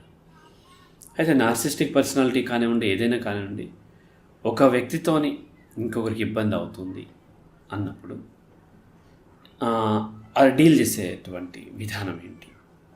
వాళ్ళని మార్చుతామా అంటే చిన్న చిన్నవి అయితే మారచ్చు, అండ్ అథారిటీ ఉంటే కొంత మార్చడానికి. ఇప్పుడు భార్య తెలియక పొరపాట్లు చేస్తుంటే భర్త కొంత మార్చుకోవచ్చు, భర్త తెలియక పొరపాట్లు చేస్తున్న భార్య కూడా కొంతవరకు మార్చుకోవచ్చు. కానీ పర్సనాలిటీ డిజార్డర్స్ సివియర్గా బాగా బలపడిపోయిన తర్వాత మార్చడం సాధ్యపడదు. అధికారం వాళ్ళ చేతిలో ఉంటుంది, అది ఫైనాన్షియల్ కావచ్చు, ఇంకొకటి కావచ్చు. అధికారం వాళ్ళ చేతిలో ఉన్నప్పుడు మారే అవకాశాలు తక్కువ ఉంటాయి. అయితే ఒక్కొక్కసారి ఏమవుతుందంటే మనిషి తొందరగా మారడు, మారినట్టుగా నటిస్తూ ఉంటారు, మళ్ళీ అవకాశం రాగానే మళ్ళీ బయటపడుతూ ఉంటారు. నేను అంటాను చాలాసార్లు, సైకాలజీ చదవకముందు కూడా అనేవాడిని, మనిషి మారడు, మారినట్టుగా నటిస్తాడు. పరిస్థితులు లేకపోతే, పరిస్థితులు బాగోక కుదరక తను మారితే అది మార్పు కాదు. పరిస్థితులు అదే ఉండగా తను నేను మిస్టేక్ చేస్తున్నాను, దీనివల్ల నాకు లాస్ అవుతుంది, ఇంకొకటి లాస్ అవుతుంది అని మార్చుకోవటం వేరు. అయితే అలా మార్చుకోవటం ఓన్లీ వాళ్ళు అగ్రి అయ్యి కౌన్సిలింగ్ వస్తేనే సాధ్యపడితే వాళ్ళు రియలైజ్ అవ్వే అవకాశాలు లేవు. అయితే మారరు కాబట్టి ఎక్కువ వాళ్ళు రికగ్నైజ్ అవుతారా సార్? నార్సిస్టిక్ పర్సనాలిటీ చాలా కష్టం, వాళ్ళు అవ్వరు. పరిస్థితులు బాగా దెబ్బతింటే కొంత అయ్యే అవకాశాలు ఉంటాయి, ఇన్ జనరల్ అవ్వరు. కొంతమంది నేను చెప్పినట్టుగా మారినట్టుగా నటిస్తారు, మళ్ళీ పరిస్థితులు అట్లా కానీ మళ్ళీ అవుతూ ఉంటాయి. చాలా కేసుల్లో మారిపోయారని, అమ్మాయి మారిపోయిందని అబ్బాయి తీసుకొస్తాం, అబ్బాయి మారిపోయారని అమ్మాయి వెళ్ళటం, మళ్ళీ కొంతకాలం తర్వాత మళ్ళీ అదే రిపీట్ అవ్వటం, మళ్ళీ రావటం, మళ్ళీ ఈలోపు అమ్మాయి ప్రెగ్నెంట్ అయిపోవటం, పిల్లలు పెట్టుకుని అమ్మాయి ఎటు పోవాలో అర్థం కాకపోవటం, ఇటువంటివన్నీ జరుగుతూ ఉంటాయి. కాబట్టి మనకి పెద్దవాళ్ళకి తెలియక మారిపోయాడు మారిపోయింది అమ్మాయి తెచ్చుకోవాలంటారు. వన్స్ పిల్లలు అయిన తర్వాత చాలా ఇదైపోతుంది, చాలా విషయాల్లో కాంప్రమైజ్ అవ్వాల్సి వస్తుంది, ఇద్దరు అవ్వాల్సి వస్తుంది. ఒక్కొక్కసారి మేల్కి కొద్దిగా ఎక్కువ అడ్వాంటేజెస్ ఉన్నాయి ఇక్కడ. కాబట్టి మనం ఒక వ్యక్తి మనకు అనుకూలంగా లేరు, చాలా ఇబ్బంది కల్పిస్తున్నారు, వాళ్ళకి అథారిటీ ఉంది, ఒక్కొక్కసారి అల్లుళ్ళు కూడా ఉంటారు, అత్తగారుల్ని వాళ్ళందరినీ టార్చర్ పెడుతూ ఉంటారు. అట్లా ఉన్నప్పుడు మనము యాజ్ అన్ ఎగ్జిస్టెన్షియల్ సైకాలజిస్ట్గా నేను చెప్పే స్ట్రాటజీస్ ఏంటంటే, మిమ్మల్ని మీరు కరెక్ట్ చేసుకున్న తర్వాత ఫస్ట్ మిమ్మల్ని మీరే చెక్ చేసుకోండి అంటాను. మీరంతా కరెక్ట్ ఉన్నారు, అవతల వ్యక్తికి ఇబ్బంది ఉన్నప్పుడు, అవతల వ్యక్తి ఇలా చేస్తూ ఉన్నప్పుడు రకరకాల లెవెల్స్లో నేను చెప్తాను. దీనికి ఒక సాఫ్ట్వేర్ ఇంజనీర్కి నేను చెప్పాను, అతని బావ అంటే చెల్లి భర్త నార్సిస్టిక్ పర్సనాలిటీ ఉంది, దారుణంగా హింసిస్తాడు. అమ్మాయిని కాదు, అమ్మాయిని వాళ్ళు ఏం పడుతుందో తెలియదు, కానీ బావమరిదిని విపరీతంగా అవమానిస్తాడు. ఎక్కడ కలిసినా ఇక బాగా హేళన చేస్తాడు, గేలు చేస్తాడు, విపరీతంగా అవమానిస్తాడు. అప్పుడు అతనికి కౌన్సిలింగ్ అయిపోయిన తర్వాత ఉన్న అవకాశాలు ఏంటంటే, ఒకటి మొదట మీరు అతను కలిసే అవకాశాలు కొన్నిసార్లు వాళ్ళు లీడ్ తీసుకుని వచ్చే ఉంటాయి, ఇనిషియేట్ తీసుకుని తీస్తాను, కొన్నిసార్లు మీరు ఇనిషియేట్ తీసుకునే ఉంటాయి. నెలకు ఒక 10 సార్లు కలుస్తున్నారు అనుకుందాం, లేకపోతే ఒక 4 నెలలకు 10 సార్లు కలుస్తుంది. ఈ 10లో 1-2 సార్లు మీరు ఇనిషియేట్ తీసుకునేవి కూడా ఉంటాయి కొన్ని. అవి వాళ్ళతోనే పని ఏదో ఉంటుంది. అవి చిన్న చిన్న ఏమైనా ఉన్నాయి అనుకోండి, మీరు వాటిని అవాయిడ్ చేయండి ఫస్ట్. రైట్? ఇక్కడ ఎక్కడ కొనుక్కోండి. వాళ్ళు ఎవరో వాళ్ళ ఊర్లో మిర్చి బాగా పండుతుంది, కారం చేసి పంపిస్తా అంటారు మీ బావగారు, మీ చెల్లి. మీరు కొనుక్కోండి ఇక్కడ కారం. వాళ్ళ మీద డిపెండ్ అవ్వండి. వాళ్ళతో ఉండేటువంటి లింక్స్ తగ్గించుకోండి. ఆప్షనల్ ఉన్నటువంటి వాటిని లింక్స్ తగ్గించుకోండి. తరువాత మీరు ఇనిషియేట్ తీసుకోవట్లేదు, కానీ ఖచ్చితంగా మీట్ అవర్స్ని కొన్ని ఉంటాయి. ఏ పెళ్ళిళ్ళలో, చావులో ఇటువంటివి ఉంటాయి. వాటిల్లో కూడా మీరు అవాయిడ్ చేయదగినవి కొన్ని ఉంటాయి. ఖచ్చితంగా వెళ్ళక్కర్లేదు. దూర బంధువులు ఏదో ఉంటాయి, ఏదో పని ఉందని తప్పించుకునే ఉంటాయి. అవి కూడా చేయొచ్చు మీరు. అతని కోసం నేను ఎందుకు అవాయిడ్ చేయాలంటే అది మీ కర్మ. వెళ్ళి అతనితో తిట్లు తిని గొడవలు చేసుకుంటా అంటే మీ కర్మ. మనం బ్రతికే మార్గాలు వస్తుంది, వాటిని కూడా అవాయిడ్ చేయవచ్చు. అప్పుడు ఇంకొకటి ఏమో తగ్గే అవకాశం. అలా కాకుండా ఖచ్చితంగా అతను వెళ్ళాలి, మీరు కూడా వెళ్ళాలి అన్నప్పుడు అతను రాకముందో లేకపోతే అతను వెళ్ళిపోయిన తర్వాత అట్లా టైం మ్యాచ్ కాకుండా చూసుకో. ఓకే, అలా అవకాశాలు ఉంటాయి చూడండి. అలా తర్వాత కూడా ఇంకా ఉంటాయి, చాలా ఉంటాయి ఇంకా. అతను మీరు ఖచ్చితంగా ఉండాల్సి ఉంటుంది.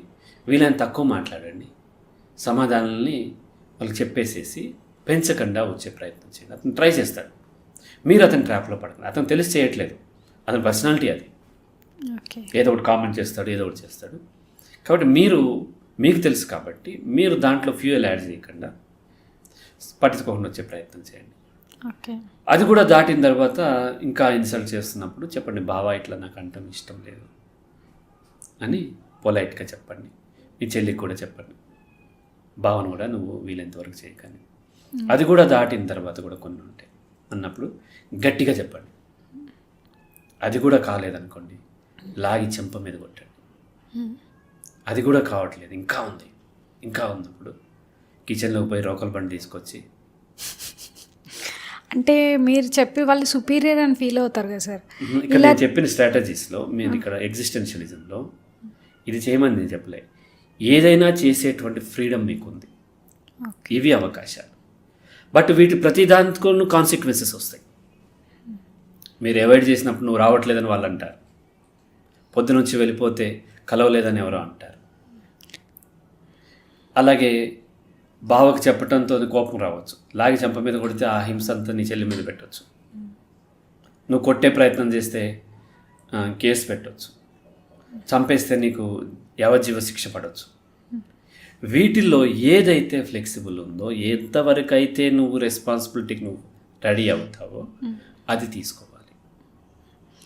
మీరు చెప్పిన కాంటెక్స్ట్ చూస్తే సార్, ఇప్పుడు మనం కావాలని అవాయిడ్ చేయకుండా మనకి ఏదో పని ఉండి వెళ్ళలేదు, దాన్ని వాళ్ళు కొంచెం సీరియస్గా చేశారు, మన ఎక్స్ప్లెనేషన్ వినడానికి కూడా వాళ్ళు యాక్సెప్ట్ చేయరు కదా సార్. అలాంటి సిచ్యువేషన్ని ఎక్స్ప్లెనేషన్ ఇవ్వద్దు, నాకు రావటం కుదరలేదు అంతే, వాళ్ళు ఏమనుకున్నా అనవసరం.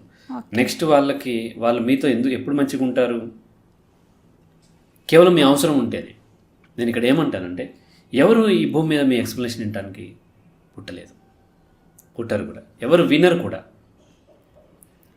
మీరు కరెక్ట్ ఎక్స్ప్లెనేషన్ ఇచ్చినా వాళ్ళు యాక్సెప్ట్ చేయరు. నార్సిస్టిక్ పర్సనాలిటీయే కాదు, ఎవరు వినరు. మీ కొలీగ్స్ వినరు, మీ మదర్ వినదు, అత్తమ్మ వినదు, నానమ్మ వినదు, ఎవరు వినరు. వాళ్ళు ఎప్పుడు వింటారు అని అంటే, వాళ్ళకి మీతో అవసరం ఉన్నప్పుడు. మీరు ఎక్స్ప్లెనేషన్ ఇవ్వకపోయినా సరే వాళ్ళు వస్తారు. కాబట్టి ఇక్కడ నేనేం చెప్తానంటే, ఎవరిని ఇంప్రెస్ చేసే ప్రయత్నం చేయకండి. మీ యొక్క ఫీలింగ్ని ఎక్స్ప్రెస్ చేయండి అండ్ మీ యొక్క లివరేజ్ని పెంచుకోండి, మీ యొక్క బలం పెంచుకోండి. ఫిజికల్గా, మెంటల్లీ, సోషల్లీ, ఫైనాన్షియల్లీ ఇవన్నీ పెంచుకోవాలి. ఇదొక్కటే లైఫ్కి మార్గం. అది ఆడపిల్లలైనా మగపిల్లలైనా ఎవరైనా సరే. మీరు వీక్గా ఉంటే మిమ్మల్ని తొక్కేసి వెళ్ళిపోతారు. ఈవెన్ కన్న తల్లిదండ్రులు కూడా ఉండరు, కొంతకాలం భరిస్తారు వాళ్ళు కూడా, ఆ తర్వాత కూడా తప్పదు. అన్నదమ్ములు కూడా ఉండరు. కాబట్టి ఒకటే మార్గం. చాలామంది, మా క్లాస్మేట్ ఒక అమ్మాయి ఉంది, తను మ్యారేజ్ ఏదో ఫెయిల్ అయింది, తను ఏదో రెండో పిల్ల తను చేసుకుంది, తనకేదో ఇబ్బంది అవుతుంది, కొంచెం గొడవ పడింది. వెంటనే నువ్వు వచ్చేసి వాడంతా చూద్దాం అది ఇది అన్నారు. వచ్చేసింది ఆమె. వచ్చేసిన 6 నెలలకే మళ్ళీ వీళ్ళు సతాయింపు మొదలు పెట్టారు. ఎంతకాలం భరిస్తారు? కొంతకాలం బాగానే ఉంటారు. తర్వాత తమ్ముడు పెళ్ళయింది, అన్న పెళ్ళయింది, కోడళ్ళు వచ్చారు, వాళ్ళందరూ ఈ బట్టలు నెగిటివ్గా చూస్తారు కదా. కాబట్టి అక్కడ ఉండటమా వచ్చేయటమా మ్యాటర్ కాదు. వచ్చేసిన మీ లివరేజ్ పెరగాలి, మీ పరపతి పెరగాలి, మీ బలం పెరగాలి, మీ ఫిజికల్ హెల్త్ ఇంప్రూవ్ అవ్వాలి. అప్పుడేంటి ఎక్కువ పని చేయగలుగుతారు, ఎక్కువ పెయిన్ని మీరు బేర్ చేయగలుగుతారు. మీ మెంటల్ హెల్త్ ఇంప్రూవ్ అవ్వాలి, మీ సామాజికమైన హెల్త్ ఇంప్రూవ్ అవ్వాలి, మీ ఆర్థికమైన హెల్త్ ఇంప్రూవ్ అవ్వాలి. ఇట్లా మనకు అష్టలక్ష్మిలు ఉంటాయి కదా, డబ్బు ఒకటి కాదు. ఆ అష్టలక్ష్మి, ధనలక్ష్మి, ధాన్యలక్ష్మి ఏమో చెప్తుంది.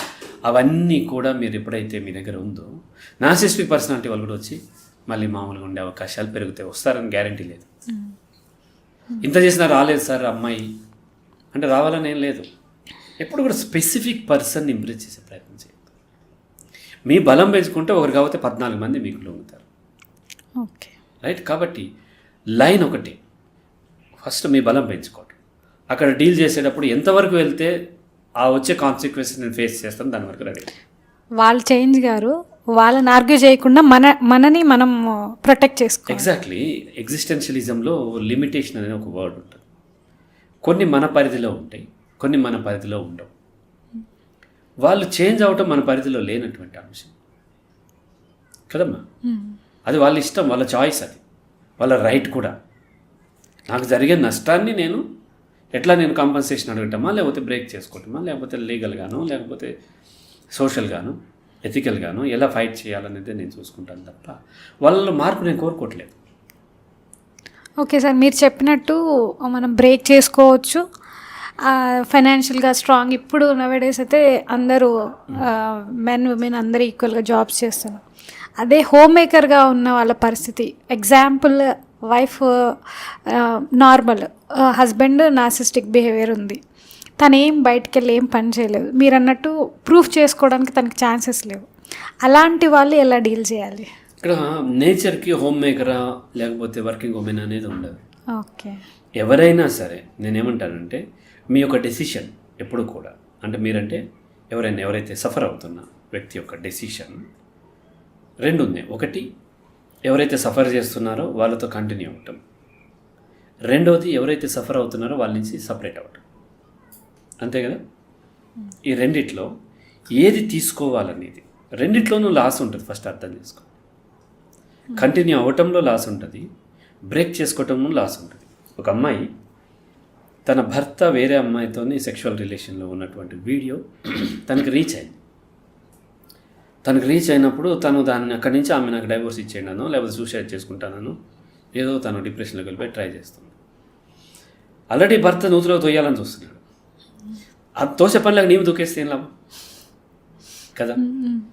ఆల్రెడీ తన భర్త వేరే వాళ్ళని ముట్టుకున్నాడో లేకపోతే ఇష్టపడ్డాడు, తనకు వాళ్ళకి నిజమైన ప్రేమ ఉందో లేదో మనకు తెలియదు. ఉన్నా సరే అది దట్ ఈజ్ రైట్. ఈమెకున్న అవకాశాలు ఏంటి? కంటిన్యూ చేయటం, లేదంటే బ్రేక్ చేసుకోవటం.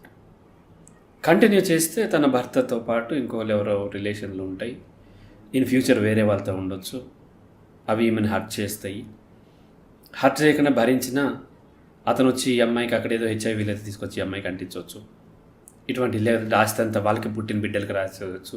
వాళ్ళు కూడా ఈక్వల్ రైట్తో వస్తారు రేపు. ఇటువంటి అనేకం ఉంటాయి, ఆ లాస్ ఉంటుంది. సపరేట్ అయితే కొన్ని లాసులు ఉన్నాయి. సపరేట్ అయితే తనకి ఫైనాన్షియల్ వీక్ ఉంటుంది, తన పుట్టింటి వాళ్ళకి కొంతకాలమే సపోర్ట్ చేస్తారు, అండ్ ప్రతి ఒక్కరూ ఆశపడుతూ ఉంటారు.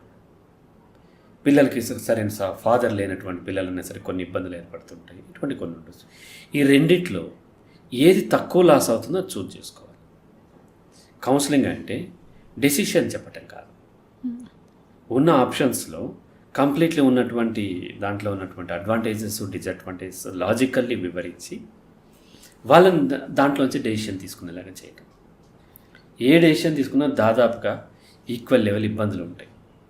మనం ఏంటంటే మన కోరికను చూస్తాం, మనకి ఇట్లా ఉండొద్దని కోరుకుంటున్నాం, కానీ ఆల్రెడీ ఉంది, దాన్ని యాక్సెప్ట్ చేయాలి. ఇక్కడి నుంచి నా ప్రయాణం ఏంటి? నా భర్తకి ఎక్స్ట్రా మ్యారిటల్ అఫైర్ వద్దని అమ్మాయి కోరుకుంటుంది, ఉండొద్దని కోరుకుంటుంది, కానీ ఉంది. That is true. ఉండొద్దని అతనితో ఫైట్ చేస్తే లాభం లేదు, నటిస్తాడు, ఇంకా కొంత సెంటిమెంట్ ఏదో ప్లే చేస్తాడు. కానీ దానివల్ల ఏమవుతుంది, ఆ అమ్మాయి జీవితం మరింత ఇబ్బంది పడుతుంది. ఫస్ట్ ఉన్న స్థితిని యాక్సెప్ట్ చేయండి. అది ఫీమేల్ అయినా మేల్ అయినా ఎక్కడైనా సరే ఉన్న స్థితిలో అతనికి ఆల్రెడీ రిలేషన్ ఉంది, ఆ రిలేషన్ ఉందనే చెప్పండి. అతన్నేం విమర్శించకండి. దట్ ఈస్ హిస్ చాయిస్ కదా. లేదా నార్సిస్టిక్ పర్సనాలిటీ ఉంటే హిస్ చాయిస్, అది చాయిస్. అది ఇతరుల యొక్క చాయిస్ని మనం రెస్పెక్ట్ ఇవ్వాలి. అది రైట్ ఆరంగా వాళ్ళు చూసుకుంటారు. వాళ్ళకి నష్టం జరుగుద్దా లేదా, మనకి నష్టం జరుగుతుంటే దానికంటే తక్కువ నష్టం జరిగేటువంటి అవకాశాలను వెతుక్కోవాలి. ఒకవేళ పుట్టింటికి వెళ్తే ఎవరు చూసుకోరు, ఏమీ లేనప్పుడు అక్కడే ఉండి అతనితోనే ఉండొచ్చు, లేదా అక్కడే ఉండి అతనితోనే నువ్వు ఇట్లా పెట్టుకున్నావు కాబట్టి నన్ను ముట్టుకోవద్దని చెప్పటము, లేకపోతే ఈ అమ్మాయికి ఎవరైనా బాయ్ ఫ్రెండ్ ఉంటే అతనితో రిలేషన్ కంటిన్యూ చేసుకోవటము, లేదంటే అతనితోనే ఉంటుంది బట్ సెక్స్ ఉండదు, ఒకవేళ ఇష్టం ఉంటే సెక్స్ కూడా ఉండొచ్చు, తన ప్రాపర్టీస్ అని తన పేరు మీద రాపించుకోవటం, ఎందుకంటే నువ్వు అట్లా చేస్తావు కాబట్టి పిల్లల పేరు మీద రాపించడం, ఏదో కండిషన్లు పెట్టుకోవడం ద్వారా బెనిఫిట్ పొందొచ్చు. లేదంటే ఇవన్నీ లేకుండా డైవోర్స్ తీసుకోవచ్చు. డైవోర్స్ తీసుకుంటే మంచి లైఫ్ ఉంటుంది అనుకుందాం, చదువుకుంది, ఆపర్చునిటీస్ వస్తాయి, ఇక్కడ ఇలా పడి ఉండే కంటే నాకు మంచి లైఫ్ ఉంటుంది అని ఇంట్రెస్ట్ ఉంది, లేదా సినిమాల్లో ఇంట్రెస్ట్ ఉంది, వెళ్ళొచ్చు, ఇంకోటి చేయొచ్చు, ఏదైనా చేయొచ్చు. మనకి ఏదైనా చేసే స్వేచ్ఛ ఉంది. మనం చూసుకోవాల్సింది ఏంటి అని అంటే, ఇప్పుడు ఉన్న స్థితి నుంచి ఏది చేస్తే నాకు బెటర్ వచ్చే అవకాశాలు ఉన్నాయి, తక్కువ లాస్ అవుతుంది. ఇది చేస్తే అంత మంచిగా జరుగుతుందని చెప్పట్లేదు, ఖచ్చితంగా ఇక్కడ కూడా కొన్ని ఇబ్బందులు ఉన్నాయి. తక్కువ లాస్ ఏదో, కొంతమంది ప్రయారిటీస్ ఉన్నాయి, కొంతమందికి ఫ్రీడమ్ ప్రయారిటీ, కొంతమందికి కమిట్మెంట్ ప్రయారిటీ, కొంతమందికి డబ్బు ప్రయారిటీ, కొంతమందికి పీస్ ఆఫ్ మైండ్ ప్రయారిటీ, కొంతమందికి హెల్త్ ప్రయారిటీ. ఇప్పుడు భర్త దగ్గర ఉంటే మోర్ పీస్ ఆఫ్ మైండో హెల్తో ఇంకోటో ఉంటుంది, లేదంటే తన యొక్క ఫ్రీడమ్ ఉంటుంది అనుకోండి, అక్కడ ఉంటుంది. కొంతమందికి భర్త దగ్గరే ఫ్రీడమ్ ఉంటుంది, పుట్టింట్లో ఫ్రీడమ్ ఉండదు. తండ్రి రాచనంపాన్ని పెడతారు, కదలొద్దు అంటాడు.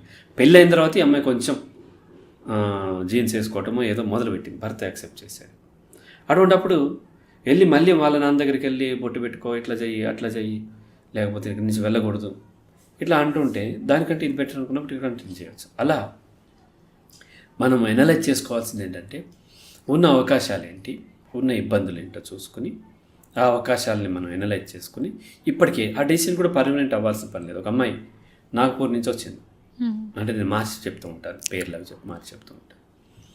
ఆ అమ్మాయి అంతా ఎండిపోయి ఉంది, జుట్టు కూడా బాగా తిండి సరిగ్గా ఎండిపోయి ఉందన్నమాట. దగ్గరికి వచ్చేసరికి కళ్ళన్నీ లోపల పని, చిన్న బిడ్డను తీసుకొని వచ్చింది. తన భర్తను వదిలేసి వచ్చేసింది, ఇక్కడి నుంచి ఎక్కడికైనా వెళ్ళిపోదామని వచ్చింది అమ్మాయి. ఇలా వెళ్ళే ముందు అప్పట్లో చాలా తక్కువ ఛార్జ్ చేసేవాడిని, నాతో మాట్లాడి వెళ్దామని వచ్చింది. ఎంత బాధ అంటే, ప్రేమించి పెళ్లి చేసుకుంది, ఆ ఇంటర్ క్యాస్ట్ మ్యారేజ్.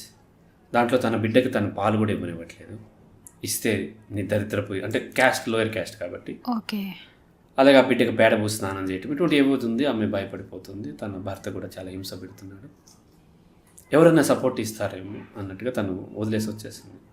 సపోర్ట్ ఇస్తారు, నేను చెప్పినా సపోర్ట్ ఇస్తారు, చాలామంది సపోర్ట్ ఇస్తారు, కానీ మగవాళ్ళు రేపొద్దున అమ్మాయి ఒక కొంచెం బలంగా తయారైన తర్వాత వాళ్ళు ఆశపడతారు, రైట్? పోనీ ఫీమేల్ ఇస్తారేమో కొంతమంది, చాలామంది డాక్టర్స్ వాళ్ళు కూడా ఆ కేసు రాసినప్పుడు నేను సపోర్ట్ చేస్తాను, అమ్మాయి మంచిది, ఆమె సపోర్ట్ చేస్తుంది, ఆమెకు ఒక తమ్ముడు కొడుకు ఎవరో ఉంటారు, వాళ్ళు కూడా ఆశపడే అవకాశం ఉంటుంది.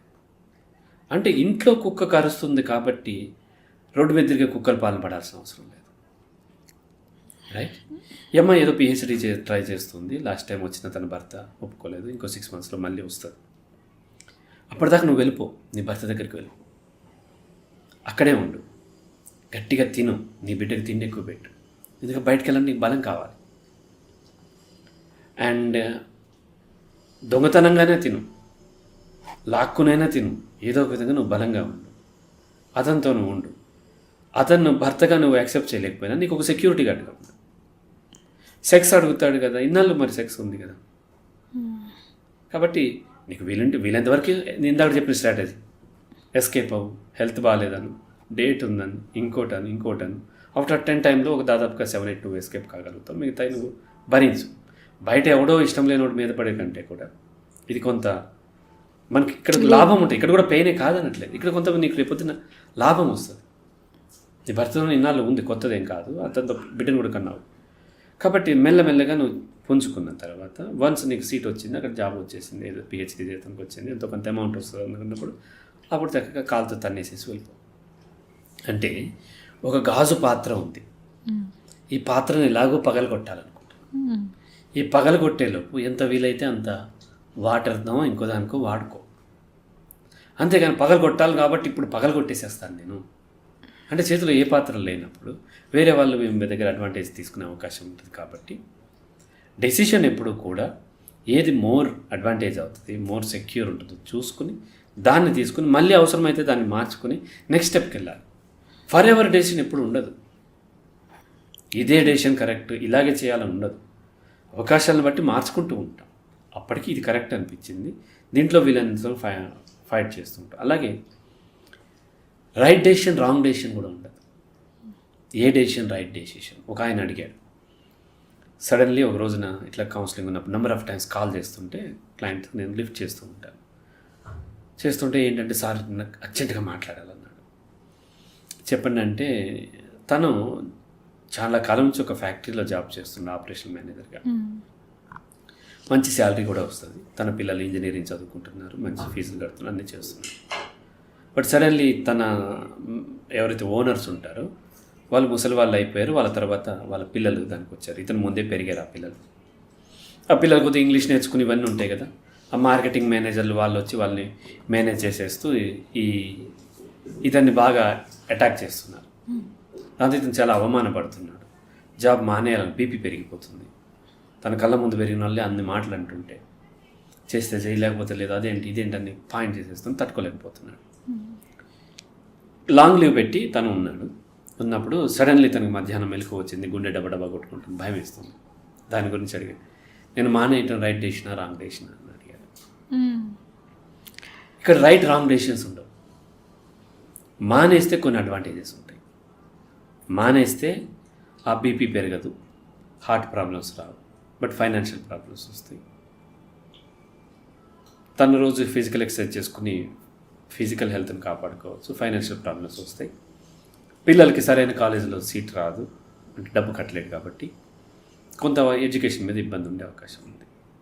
కంటిన్యూ చేస్తే పిల్లలకి మంచి కాలేజీలో కడతాడు, ఫీజులు కడుతూ ఉంటాడు, బట్ తన physical health mental health damage అవుతుంది, హార్ట్ అటాక్ కూడా రావచ్చు. రెండిట్లోనూ ఈక్వల్ ఉన్నాయి. ఏ డెసిషన్ తీసుకున్నాము మ్యాటర్ కాదు, ఎలా తీసుకున్నాం అంటే అన్నీ ఆలోచించి తీసుకున్నామా లేదా. తీసుకున్న తర్వాత మనం ఇంప్లిమెంట్ చేసామా లేదా. మానేసేసి ఏమీ చేయకుండా ఉంటే వేస్ట్ కదా. లేదా కంటిన్యూ చేస్తూ కూడా ఈ డబ్బులన్నీ తీసుకెళ్ళి అక్కడ పాడు చేసినా వేస్ట్ కదా. కంటిన్యూ చేసి తర్వాత తనకు వచ్చినటువంటి ఆ డబ్బులతో వేరే స్టెప్కి వెళ్ళటం, లేదా మానేసి కొంతకాలం పాటు మినిమం లైఫ్లో లీడ్ చేస్తూ. నేను టూర్ ఆపరేషన్స్లో నాకు బ్రహ్మాండమైన ఇన్కమ్ వచ్చేది 2012 వరకు.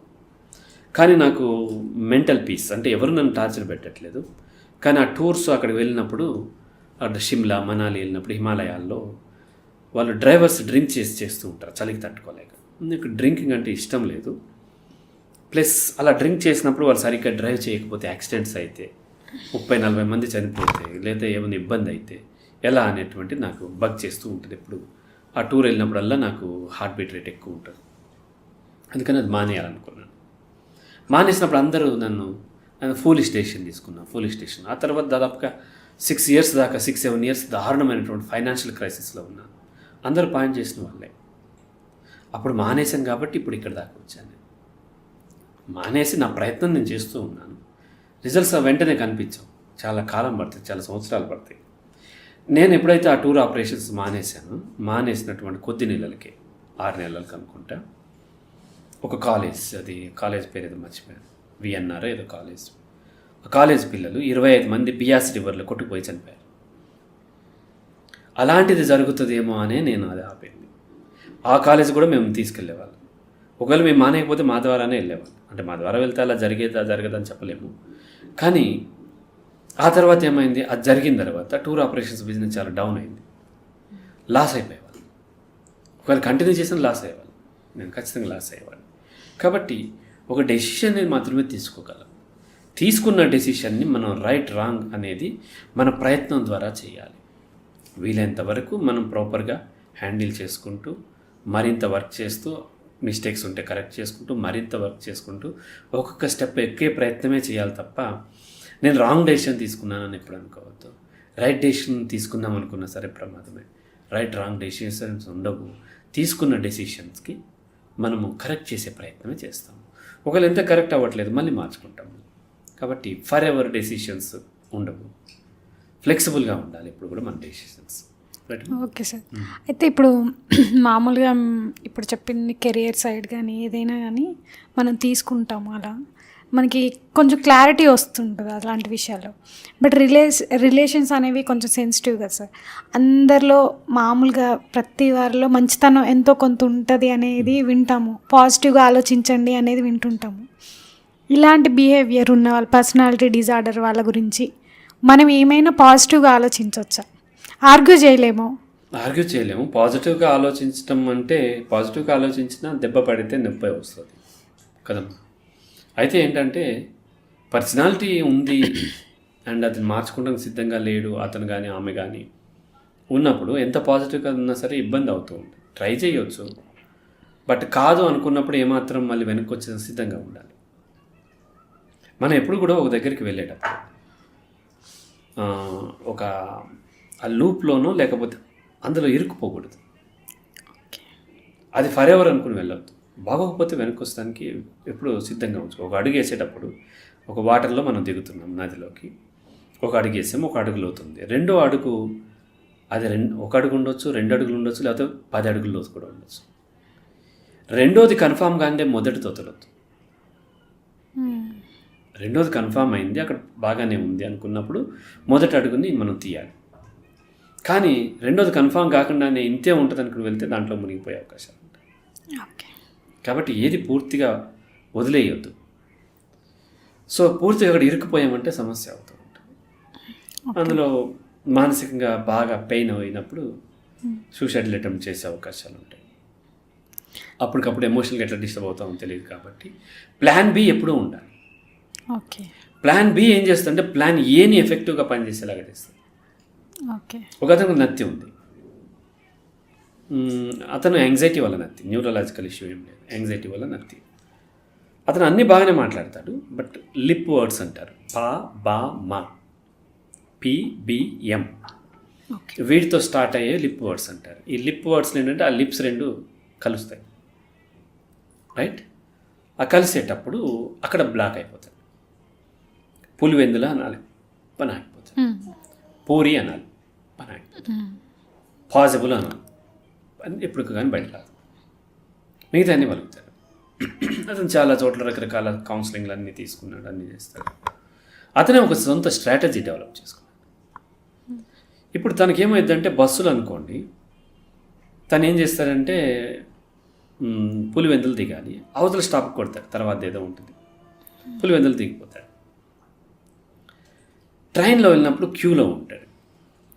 క్యూలో ఉన్నప్పుడు తను ఆ స్టాప్కే తీసుకోవాలి. ఇప్పుడు మెట్రో లాంటివో లేకపోతే ఇంకోటి ఉన్నప్పుడు ఆ స్టాప్కే తీసుకోవాలన్నప్పుడు తనకి ఇబ్బంది అవుతుంది. అవతల వెళ్తానికి లేదు, లేదా అవతల నుండి ఇక్కడ దిగడానికి లేదు, ఏదో ఉంటుంది మొత్తానికి.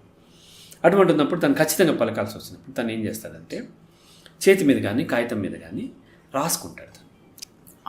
ఇప్పుడు సపోజ్ హోటల్కి వెళ్ళారనుకోండి, పూరి కాకపోతే దోశ ఆర్డర్ చేసుకుంటాడు, ఇడ్లీ ఆర్డర్ చేసుకుంటాడు, ఇంకోటి ఆర్డర్ చేస్తాడు. కానీ ఇక్కడ డెస్టినేషన్ ఇక్కడ అంత తప్ప వేరేది లేదు అన్నప్పుడు ఏం చేస్తాడంటే రాసుకున్నప్పుడు, అంటే అది చెప్పలేకపోతే ఇది చూపించగలుగుతాడు, రైట్? చూపించడానికి ఎప్పుడైతే సిద్ధంగా తనకుందో అప్పుడు బాగా పలికేస్తాడు. ఇంతవరకు తను రాసుకున్నది ఎప్పుడు కూడా తను చూపించలేదు. అంటే ఇది ప్లాన్ బి ఉండేసరికి యాంగ్జైటీ తగ్గింది. ఆల్టర్నేట్ ఉంది కదా, యాంగ్జైటీ తగ్గడంతో అతను ఏం చేస్తున్నాడు, ఇది ఆగిపోవడానికి కారణం యాంగ్జైటీ. ఎప్పుడైతే ప్లాన్ బి ఉందో ప్లాన్ ఏ బ్రహ్మాండంగా తను పెర్ఫామ్ చేయగలుగుతున్నాడు. లైఫ్లో కానీ ఎక్కడైనా ఏ విషయంలోనైనా ప్లాన్ బి ఉన్నట్లయితే ప్లాన్ ఏ పెర్ఫార్మెన్స్ అనేది పెరుగుతుంది. మామూలుగా ఇప్పుడు మీరు చెప్పినది మేల్ ఫీమేల్ ఉన్నారనుకోండి, మేల్ అయితే ఫిజికల్ అబ్యూస్ చేయడము, డామినేట్ చేయడము, మామూలుగా అంత పవర్ తీసుకోవడం చేస్తారు. ఫీమేల్ ఉన్నారనుకోండి, వాళ్ళ బిహేవియర్ నాగింగ్ అని ఒకటి చెప్పారు, అలా కాకుండా ఇంకెలాంటి బిహేవియర్ కనిపిస్తుంది వాళ్ళల్లో? ఎక్కువగా నాగింగే ఉంటుంది అండ్ అలగటం ఉంటుంది అండ్ ఇన్సల్ట్ చేయటం, ఎందుకంటే మేల్ ఈగోని డ్యామేజ్ చేయటం ద్వారా తను అప్పర్ హ్యాండ్ తీసుకోవాలని ఉంటూ ఉంటుంది. అలాగే ఫైనాన్షియల్ పవర్ తన దగ్గర పెట్టుకొని భర్త శాలరీ మొత్తం తన దగ్గర పెట్టుకోవటము అండ్ తనకేమీ ఇవ్వకుండా ఉండటము, అనుమానించటము, తనకు తెలుసు తను ఎవరితో ఉండటని, స్టిల్ ఎవరికి చూసి మాట్లాడినా సరే డామినేట్ చేయటం, డామినేట్ చేస్తూ ఉంటాను. అట్లాంటిది ఉంటుంది ఎమోషనల్ బ్లాక్మెయిల్. Okay sir. అయితే మరి ఇప్పుడు ఇది మామూలుగా సైకలాజికల్ డిజార్డర్ అన్నారు కదా, ఇది ఫిజికల్గా కూడా హెల్త్ని ఏమైనా ఎఫెక్ట్ చేస్తుందా? ఎన్పిడి ఉన్న పర్సన్ ఫిజికల్గా ఎఫెక్ట్ చేస్తుంది అంటే విపరీతమైనటువంటి యాంగర్, అంటే ఎన్పిడినా లేకపోతే ఇంకోట మ్యాటర్ కాదు, దాని లేబుల్ ఏంటని మ్యాటర్ కాదు, విపరీతమైన యాంగర్. అంటే ఈ సైకలాజికల్ డిజార్డర్ వాళ్ళకేమో యాంగ్జైటీ ఉంటుంది, వీళ్ళకేమో యాంగర్ ఉంటుంది. ఎన్పిడి పర్సనాలిటీ డిజార్డర్ వాళ్ళకి యాంగర్ అయినా, యాంగ్జైటీ అయినా, బాధ అయినా, అసహ్యమైన, జుగుప్స అయినా, పాపభీతి, పశ్చాత్తాపం, ఈర్ష్య, ద్వేషం, సిగ్గు, బిడియం, ఇవన్నీ నెగిటివ్ ఎమోషన్స్. ఏ నెగిటివ్ ఎమోషన్ వచ్చినా సరే శారీరకంగా ఆరోగ్యం మీద ఇబ్బంది ఉంటుంది. అందులో యాంగర్, యాంగ్జైటీ ఇంకా ఎక్కువ ఉంటుంది, బాధ, ఈ మూడు కొద్దిగా ఎక్కువ ఉంటుంది. కాబట్టి అంత కోపం వచ్చినప్పుడల్లా, మాటి కోపం వచ్చినప్పుడల్లా హార్ట్ బీట్ రేట్ పెరగటం, శరీరంలో రిలీజ్ అయ్యేటువంటి హార్మోన్స్ మజిల్ కిల్ చేయటం అండ్ శ్వాస తీసుకునే రేటు పెరగటము, చెమట పట్టడం, మాటికి బ్రెయిన్ షట్ డౌన్ అవటం వల్ల రైట్ డెసిషన్స్ తీసుకోలేకపోవటం, డైజెస్టివ్ సిస్టమ్ రిలేటెడ్ ప్రాబ్లమ్స్ రావటం, గ్యాస్ ఫామ్ అవటం, అల్సర్లు, ఎసిడిటీలు, ఇటువంటి అనేక రకాలైనటువంటి శారీరకమైనటువంటి ఇబ్బందులు కూడా వచ్చే అవకాశం ఉంది. సరే, ఇది ప్రొఫెషనల్కి రిలేటెడ్గా ఏమైనా ఉంటుందా? అంటే ఐ మీన్ ఒక ప్రొఫెషన్ బట్టి ఏమన్నా ఇంక్రీజ్ అవ్వడం, లేకపోతే డిజార్డర్ రావడం, అంటే ప్రొఫెషన్ డామినేటింగ్ అనుకోండి. ఓకే, ఇప్పుడు సపోజ్ పోలీస్ వ్యవస్థలో చూసినట్లయితే ఆ యొక్క హయ్యర్ అఫీషియల్కి అథారిటీ ఎక్కువ ఉంటుంది. వాళ్ళు దొంగల్ని కొంచెం గట్టిగానే చూడాల్సి ఉంటుంది, గట్టిగా మాట్లాడాల్సి ఉంటుంది. మెత్తగా మనలాగా చెప్తే వాళ్ళు వినరు కాబట్టి వాళ్ళకి నార్సిస్టిక్ ఉన్నప్పుడు మారింది. అలాగే కింద ఉన్న ఉద్యోగస్తులు కూడా ఇప్పుడు పోలీసుల్లో ఇప్పుడంటే చాలా వరకు మారింది, కానీ గతంలో పోలీసుల్లో ఒక కానిస్టేబుల్ ఉంటాడు, లేదా హోంగార్డ్ ఉంటాడు, లేకపోతే ఎస్ఐ కింద ఉన్నవాడిని వాళ్ళు సిగరెట్ పెట్టి తీసుకురమ్మంటే వాడు నడిచేలు తీసుకొస్తే కాదు, పరిగెత్తకుండా పోయి రావాలి. సో అటువంటి పొజిషన్ ఏదో దొరికినప్పుడు ఈ నార్సిస్టిక్ అనేది మరింత విజృంభించే అవకాశం ఉంటుంది. వాళ్ళు నడిచినట్టు ఇంటికి వచ్చి పిల్లల్ని అరవటం, ఇటువంటివన్నీ చేస్తూ ఉంటారు. సార్, స్ట్రెస్కి దీనికి డిఫరెన్స్ ఏంటి? స్ట్రెస్ వల్ల ఏమన్నా? స్ట్రెస్ వల్ల ఏం రాదు, స్ట్రెస్ ఉన్నప్పుడే మరింత మారుతారు, ఎక్కువగా అవుతుంది. స్ట్రెస్ వల్ల ఇది రాలేదు. స్ట్రెస్ ఉన్నప్పుడు ఏ సైకలాజికల్ ప్రాబ్లం అయినా, లేదంటే ఈ పర్సనాలిటీ డిజార్డర్స్ అయినా పెరిగే అవకాశాలు ఉంటాయి. ఓకే, ఇప్పుడు మామూలుగా ఒక అపోహ అది నిజమా నాకు ఐడియా లేదు సార్, బట్ సోషల్ మీడియా ద్వారా ఇది ఇంకెక్కువ వస్తుందనేది విన్నాను. సోషల్ మీడియా కాదు, సోషల్ మీడియాలో వాళ్ళు ఎక్స్పోజ్ అయ్యేటువంటి ఇన్ఫర్మేషన్, వాళ్ళకి యాటిట్యూడ్ ఎట్లా ఫామ్ అవుతుంది. సోషల్ మీడియాలో ఇబ్బంది ఏంటి అని అంటే డైవర్సిటీ ఎక్కువ ఉంటుంది సోషల్ మీడియాలో, కానీ మీ ప్రొఫైల్కి రాదు. మీరు ఏదైతే అంటే ఆ ఆల్గోరిథం ఎట్లా అయితే డిజైన్ చేయబడుతుంది అంటే మీరు ఏది ఇష్టపడుతున్నారో అదే మీకు ఫర్దర్ వస్తూ ఉంటుంది. మీరు మంచి లైట్ మ్యూజిక్ ఇష్టపడుతున్న లైట్ మ్యూజిక్కి సంబంధించినవి వస్తూ ఉంటాయి, లేదు మార్షల్ ఆర్ట్స్ ఇష్టపడుతున్న వాళ్ళకి మార్షల్ ఆర్ట్స్ రిలేటెడ్ వస్తూ ఉంటాయి. అట్లాగే నార్సిస్టిక్ పర్సనాలిటీ ఉన్న వాళ్ళు తన సుపీరియర్ అనుకుంటాడు, తనకి ఏదైతే తన పర్సనాలిటీని మరింత స్ట్రెంగ్తన్ చేసేవి తనకు వస్తూ ఉన్నప్పుడు ఆటోమేటిక్గా పెరిగే అవకాశాలు ఉంటాయి. అది ఫేస్బుక్, యూట్యూబ్, ఇన్స్టాగ్రామ్ ఏదైనా సరే. అది నార్సిస్టిక్ పర్సనాలిటీ, ఏ పర్సనాలిటీ అయినా సరే సోషల్ మీడియాలో తనకు కనిపిస్తుందే లోకం అనుకుంటే ప్రమాదం. తనకు నచ్చింది కానీ చూపిస్తుంది అది అనేది తెలుసుకోవాలి. సోషల్ మీడియా ఏం చేస్తుందంటే, సోషల్ మీడియా మీ జీవితం కాదు ఇంపార్టెంట్ కదా, వాళ్ళకి వాళ్ళ ప్రాఫిట్స్ ఇంపార్టెంట్, వాళ్ళ అడ్వర్టైజ్మెంట్స్ ఇంపార్టెంట్. కాబట్టి అది ఏం చేస్తుంది, మీకు నచ్చిందే చూపిస్తూ ఉంటుంది తప్ప అన్నీ చూపించి మిమ్మల్ని ఎడ్యుకేట్ చేయటం దాని పని కాదు కదా. కాబట్టి సోషల్ మీడియా లాంటివి ఎక్కువగా వాడినప్పుడు నార్సిస్టిక్ పర్సన్ నార్సిస్టిక్ పర్సన్ ఏదైనా సరే పర్సనాలిటీ ఇబ్బందులు ఉన్న వాళ్ళకి అదే ఎక్కువ కనిపించేసి మరింత ఆ యాటిట్యూడ్ స్ట్రెంగ్తెన్ అవటం వల్ల మరింత వేరే వాళ్ళని ఇబ్బంది పెట్టే అవకాశాలు ఉంటాయి. సార్, మీరు అందరిలో ఉంటుంది కొంచెం అని చెప్పారు కదా, అది అసలు ఏ స్థాయిలో ఉంది, లేకపోతే సెల్ఫ్ చెక్ చేసుకోవడం కుదురుతుంది? సెల్ఫ్ చెక్ వాళ్ళైతే చేసుకోరు ఫస్ట్ ఆఫ్ ఆల్, ఎందుకంటే వాళ్ళకి ఏం లాభం నష్టం లేదు, పెయిన్ లేదు. ఏ స్థాయిలో ఉంది అనేది తన చుట్టూ ఉన్న వాళ్ళు కూడా ఎగ్జాక్ట్గా చెప్పడం కష్టం అవుతుంది, ఎందుకంటే ఆ స్థాయి కూడా స్థిరంగా ఉండదు కదా, అవకాశాన్ని బట్టి పెరుగుతూ ఉంటుంది లేదంటే తగ్గుతూ ఉంటుంది. ఇప్పుడు అతను ఎవరో అధికారంలో ఉన్నాడు, సడన్లీ సస్పెండ్ చేసి అదే దగ్గర వేరే జాబ్ లేదు చేసుకుంటూ బ్రతకాలన్నప్పుడు అది దాని యొక్క ఇది తగ్గుతుంది కదా, అది లోపల ఉంటుంది. అది చెప్తాడు కదా అది సినిమాలో, నేను ఎంతున్నా లోపల మాస్ అలా ఉండిపోయిందని. అలాగే నార్సిస్టిక్ ఇది కూడా కొంత ఉంటుంది, తర్వాత మళ్ళీ అధికారం వస్తే మళ్ళీ బయటకు వచ్చే అవకాశం ఉంటుంది. కాబట్టి ఇది స్టాటిక్గా మారుతూ ఉంటుంది, డైనమిక్ ఇది. కాబట్టి అప్పుడు ఉన్న స్థితిలో ఈ స్థాయి నాకు అది నార్సిస్టిక్కా ఇంకోట మ్యాటర్ కాదు. ఈ స్థాయిలో ఇతని దగ్గర నేను పని చేయటం కష్టంగా ఉందంటే రిజైన్ చేయటం, లేదా ఈమె దగ్గర పని చేయటం కష్టం అవుతుందంటే రిజైన్ చేయటం, క్విట్ అవటం తప్ప వేరేది లేదు. ఈ స్థాయి మనం సైంటిఫిక్గా కొలిసి ఇది ఇంతే ఉంది కాబట్టి సేఫ్ అనుకుంటే అది రేపొద్దునే పెరగచ్చు. కాబట్టి అల్టిమేట్లీ ఏంటంటే టాస్క్ పెర్ఫామ్ చేస్తే ఎక్కువ లాస్ వస్తుందా, టాస్క్ నుంచి విత్డ్రా అవుతే ఎక్కువ లాస్ వస్తుందా చూసుకొని ఏదైతే తక్కువ లాస్ ఉందో దాన్ని మనం చూస్ చేసుకోవాలి. యుద్ధం చేస్తే ఎక్కువ లాభమా, చేయకుండా ఉంటే ఎక్కువ లాభమా కూడా చూసుకోవాలి. ఒకసారి చేయకుండా ఉంటే ఎక్కువ లాభం అనుకుంటే అది చూసుకోవాలి, లేదు చేస్తే లాభం అనుకుంటే అది చేయాలి. యుద్ధం చేస్తే తక్కువ లాభం వస్తుంది, ఎక్కువ లాస్ అవుతుంది. ఇప్పుడు సిక్కిం కాదు, భూటాన్ ఒక కంట్రీ, చాలా చిన్న కంట్రీ. శ్రీలంక కూడా చాలా చిన్నది, బంగ్లాదేశ్ కూడా చిన్నది ఇండియాతో పోలిస్తే. మరి యుద్ధం చేసి కలిపేసుకుంటే అయిపోద్ది కదా, లాస్ ఎక్కువ ఉంటుంది. ఎందుకంటే ఇంటర్నేషనల్గా వాటిని మనం రెస్పెక్ట్ ఇవ్వకపోతే మనకి ఎక్కువ ఇబ్బంది అవుతుంది. కాబట్టి ఇప్పుడు అమెరికా లాంటి కంట్రీస్ చిన్న చిన్న కలిపేసుకోవచ్చు కదా, కలిపేసుకోవడం వల్ల లాస్ ఎక్కువ ఉంటుంది. అలా కాకుండా వాళ్ళతో మంచిగా ఉండి ఆఫ్రికాలో గనులు ఏదో ఒక విధంగా తవ్వి, లేకపోతే మిడిల్ ఈస్ట్లో ఉన్నటువంటి పెట్రోల్ వాటిని తీసుకుంటే లాభం ఎక్కువ ఉంది కాబట్టి ఇలా చేస్తారు.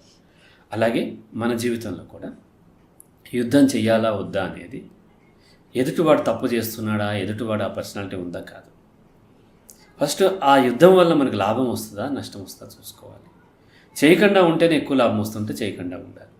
అమ్మాయికి పుట్టింటి ఏ సపోర్ట్ లేదు, బట్ నార్సిస్టిక్, బట్ డబ్బు ఉన్నతను, లేకపోతే ఇంకోటి చక్కగా ఉన్నతను, ఇది నార్సిస్టిక్ ఉంది. ఇంటికి వెళ్తే అసలు ఏమీ లేనప్పుడు అది తను డైవోర్స్ తీసుకోవడం వల్ల మోర్ లాస్ అవుతుంది.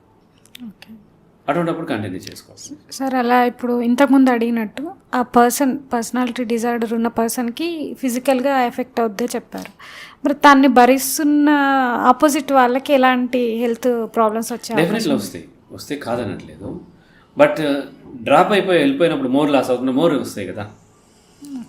కాబట్టి మనం లైన్ ఏంటి అంటే 2 నష్టాల్లో ఏది తక్కువ నష్టం కలిగిస్తుంది అది చూజ్ చేసుకోవాలి. తక్కువ నష్టం కల్పిస్తుంది కాబట్టి అది ఫ్లెక్సిబుల్ ఉంది, అది దానికి వెళ్ళిపోవాలి అంతే. రెండిట్లోనూ మళ్ళీ హెల్త్ ఇష్యూస్ ఉంటాయి, రైట్? మనకి సర్జరీ చేస్తే సర్జరీ పెయిన్ ఉంటుంది, సర్జరీ లేకపోతే డెలివరీ పెయిన్ ఉంటుంది. ఏది తక్కువ పెయినో చూసుకోవాలి. చాలామంది డెలివరీ పెయిన్ తట్టుకోలేను సర్జరీ చేయండి అంటే డెలివరీ పెయిన్ 2 గంటలు 3 గంటలు లేకపోతే 1 డే 2 డేనో ఉంటుంది. దానికి ప్రిపేర్ అయినట్లయితే ఆ పెయిన్ కూడా తక్కువ ఉంటుంది. సర్జరీ చేస్తే కొన్ని రోజుల దాకా, కొన్ని నెలలు బెడ్ రెస్ట్ ఉండాలి, దానివల్ల ఒబేస్ అయిపోతాం. ఒబేస్ అయితే భర్తకి ఇష్టం ఉండదు, ఇట్లాంటి అనేక రకాల ఇబ్బందులు ఉంటాయి. కాబట్టి మనకి డెలివరీకి వెళ్తే కొంచెం తట్టుకుంటే బాగానే అవుతుంది అన్నప్పుడు ఇలా. నా వైఫ్ ఒకడే కొడుకున్నాడు, మేము లేట్గా పిల్లల్ని కన్నాం. అతను ఒక్కడే ఉండేసరికి ఆమెకు చాలా యాంగ్జైటీ పెరిగిపోతుంది. అయితే ఫస్ట్ డెలివరీ ఈజీగా అయింది, కానీ తను ప్రెగ్నెంట్ ఉన్నప్పుడు చాలా ఇబ్బందులు పడ్డది. ప్రాణానికే ప్రమాదం ఉన్నట్టుగా తనకి ఇదైంది అన్నట్టు డెలివరీ అయిపోయింది. కానీ యాంగ్జైటీ తట్టుకోలేక తను ఏమైందంటే, ఇద్దరు ఉంటే మంచిది కానీ ఆమె ఆరోగ్య స్థితి కూడా ఇంపార్టెంట్ కదా, నేనేమో ఫోర్స్ చేయలేదు. తనేమంటుందంటే, ఈ యాంగ్జైటీ ఈ టార్చర్ పడే కంటే అయితే అయింది, నేను ఇంకోటి ట్రై చేస్తాను. రెండో డెలివరీ చాలా ఈజీగా అయిపోయింది, నార్మల్ అయిపోయింది, ఆ టార్చర్ నుంచి తప్పించుకోండి. కానీ రెండో దానికి భయపడ్డాం అనుకోండి, జీవితకాలం ఇదే ఉంటుంది ఈ టార్చర్. కాబట్టి రెండిట్లో ఏ తక్కువ నష్టం చేస్తుందో చూసుకుని తక్కువ నష్టమయ్యేదాన్ని డెసిషన్ తీసుకోవాలి. నాట్ ఓన్లీ నార్సిస్టిక్, ప్రతి దాంట్లోనూ అంతే. సార్ ఇదొకటి, రిలేషన్ ప్యూర్గా ఉండాలి, జెన్యున్గా ఉండాలంటారు, మంచితనంతో మార్చుకోవడము, ఓపిక్గా ఉంటే వాళ్ళు అర్థం చేసుకోవడం అని అంటారు జనరల్గా ఏ సిచ్యువేషన్లో అయినా. అది వీళ్ళకి వర్తిస్తుందా? ఎన్పి ఉన్న పర్సన్తో ఉన్న వాళ్ళ వైఫ్తో ఉన్న వాళ్ళకి వర్తిస్తుందా అంటే చెప్పలేము. ఓపిక్గా ఉంటే మారుతారో లేకపోతే దాన్ని అడ్వాంటేజ్గా తీసుకుంటారో తెలియదు కదా. సో అలాగే వచ్చేసి మంచితనం, ఏది మంచితనం చెప్పలేదు, దానికి ఒక డెఫినేషన్ ఉండదు కదా. ఎంత మంచిగా ఉన్నా సరే మీరు 2 గంటల 30 నిమిషాలకి వస్తా అన్న వాళ్ళు 2 గంటల 30 నిమిషాల 2 సెకండ్లు వచ్చారు, లేట్గా వచ్చారు కాబట్టి తప్పు అంటాడు.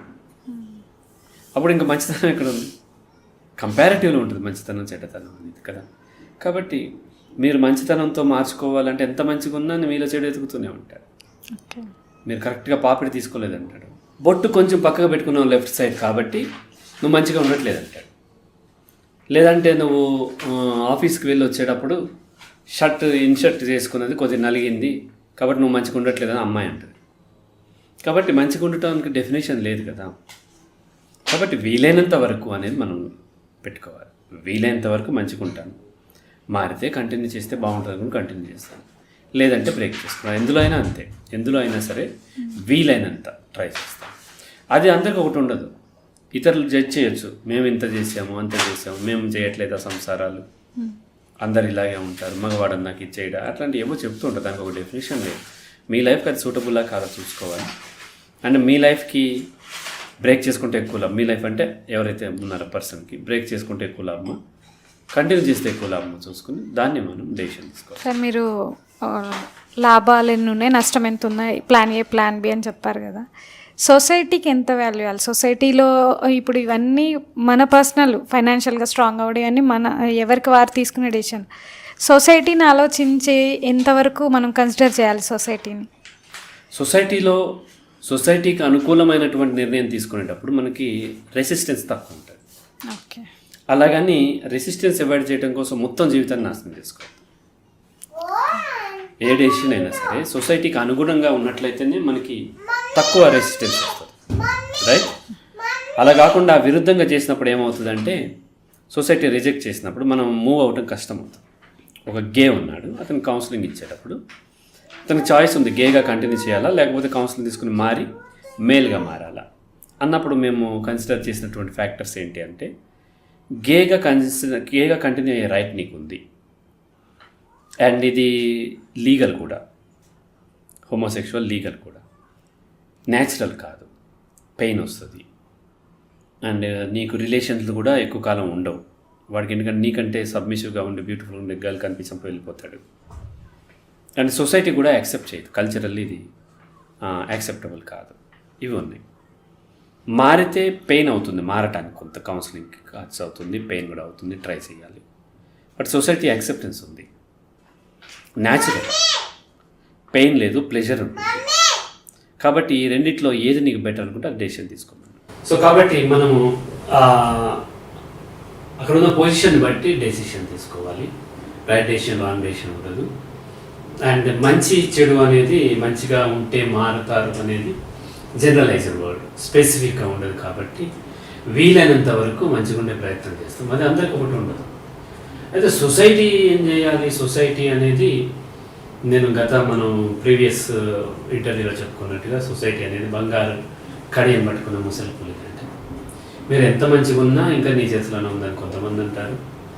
ఎంత చెడ్డగా ఉన్నా సరే ఆ కామెంట్స్ అయితే వస్తూ ఉంటాయి. కాబట్టి సొసైటీని కన్సిడర్ చేయాలి, బట్ అదే అల్టిమేట్ అవ్వదు. సార్ ఇప్పుడు మనము అవేర్నెస్ వచ్చింది, అంతకుముందు అంత అవేర్నెస్ లేదు. ఇప్పుడు పిల్లలకి ఇలాంటి డిజార్డర్, పర్సనాలిటీ డిజార్డర్ డెవలప్ కాకుండా మనం ఎలాంటి జాగ్రత్తలు తీసుకోవాలి? పేరెంటింగ్ అనేది పాజిటివ్ పేరెంటింగ్ ఉండాలి. అండ్ వీలైనంత వరకు పిల్లల్ని తమ వద్దే పెంచుకోవాలి.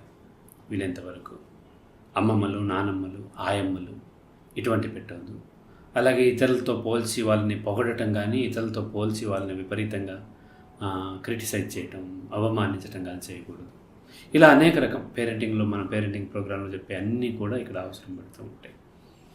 అల్టిమేట్లీ పిల్లలకు పేరెంట్స్ సహజంగా టీచర్స్ గాను, లేకపోతే వార్డెన్ గాను, గార్డియన్ గాను, గైడ్ గాను, ఫిలాసఫర్ గాను, పోలీస్ గాను బిహేవ్ చేస్తుంటారు. అవన్నీ కాకుండా పిల్లలకి పేరెంట్స్గా ఉండాలి. వాళ్ళని ప్రేమతో చూసుకోవాలి. వాళ్ళని కరెక్ట్ చేసే ప్రయత్నం, అంటే వాళ్ళు టీచ్ చేయటం కాదు, వాళ్ళు కరెక్ట్ చేస్తే పాజిటివ్ రీఎన్ఫోర్స్మెంట్, అంటే వాళ్ళు బహుమతి ఇవ్వటము. తప్పు చేసినప్పుడు మనం ప్రేమని హోల్డ్ చేసుకున్నట్లయితే అదే పనిష్మెంట్స్ సపరేట్ ఇవ్వకూడదు. మనం వాళ్ళు కరెక్ట్ చేసినప్పుడు అప్రిషియేట్ చేస్తాము, తప్పు చేసినప్పుడు అప్రిషియేట్ చేయం. ఇట్లా మనము ఒక పాజిటివ్ పేరెంటింగ్ విధానాన్ని కనుక మనం అవలంబించినట్లయితే పిల్లలకు అటువంటి పర్సనాలిటీ డిజార్డర్స్ కానీ, లేదంటే సైకలాజికల్ డిజార్డర్స్ కానీ వచ్చే అవకాశాలు లేవు. Right? Okay sir, thank you sir, thank you so much.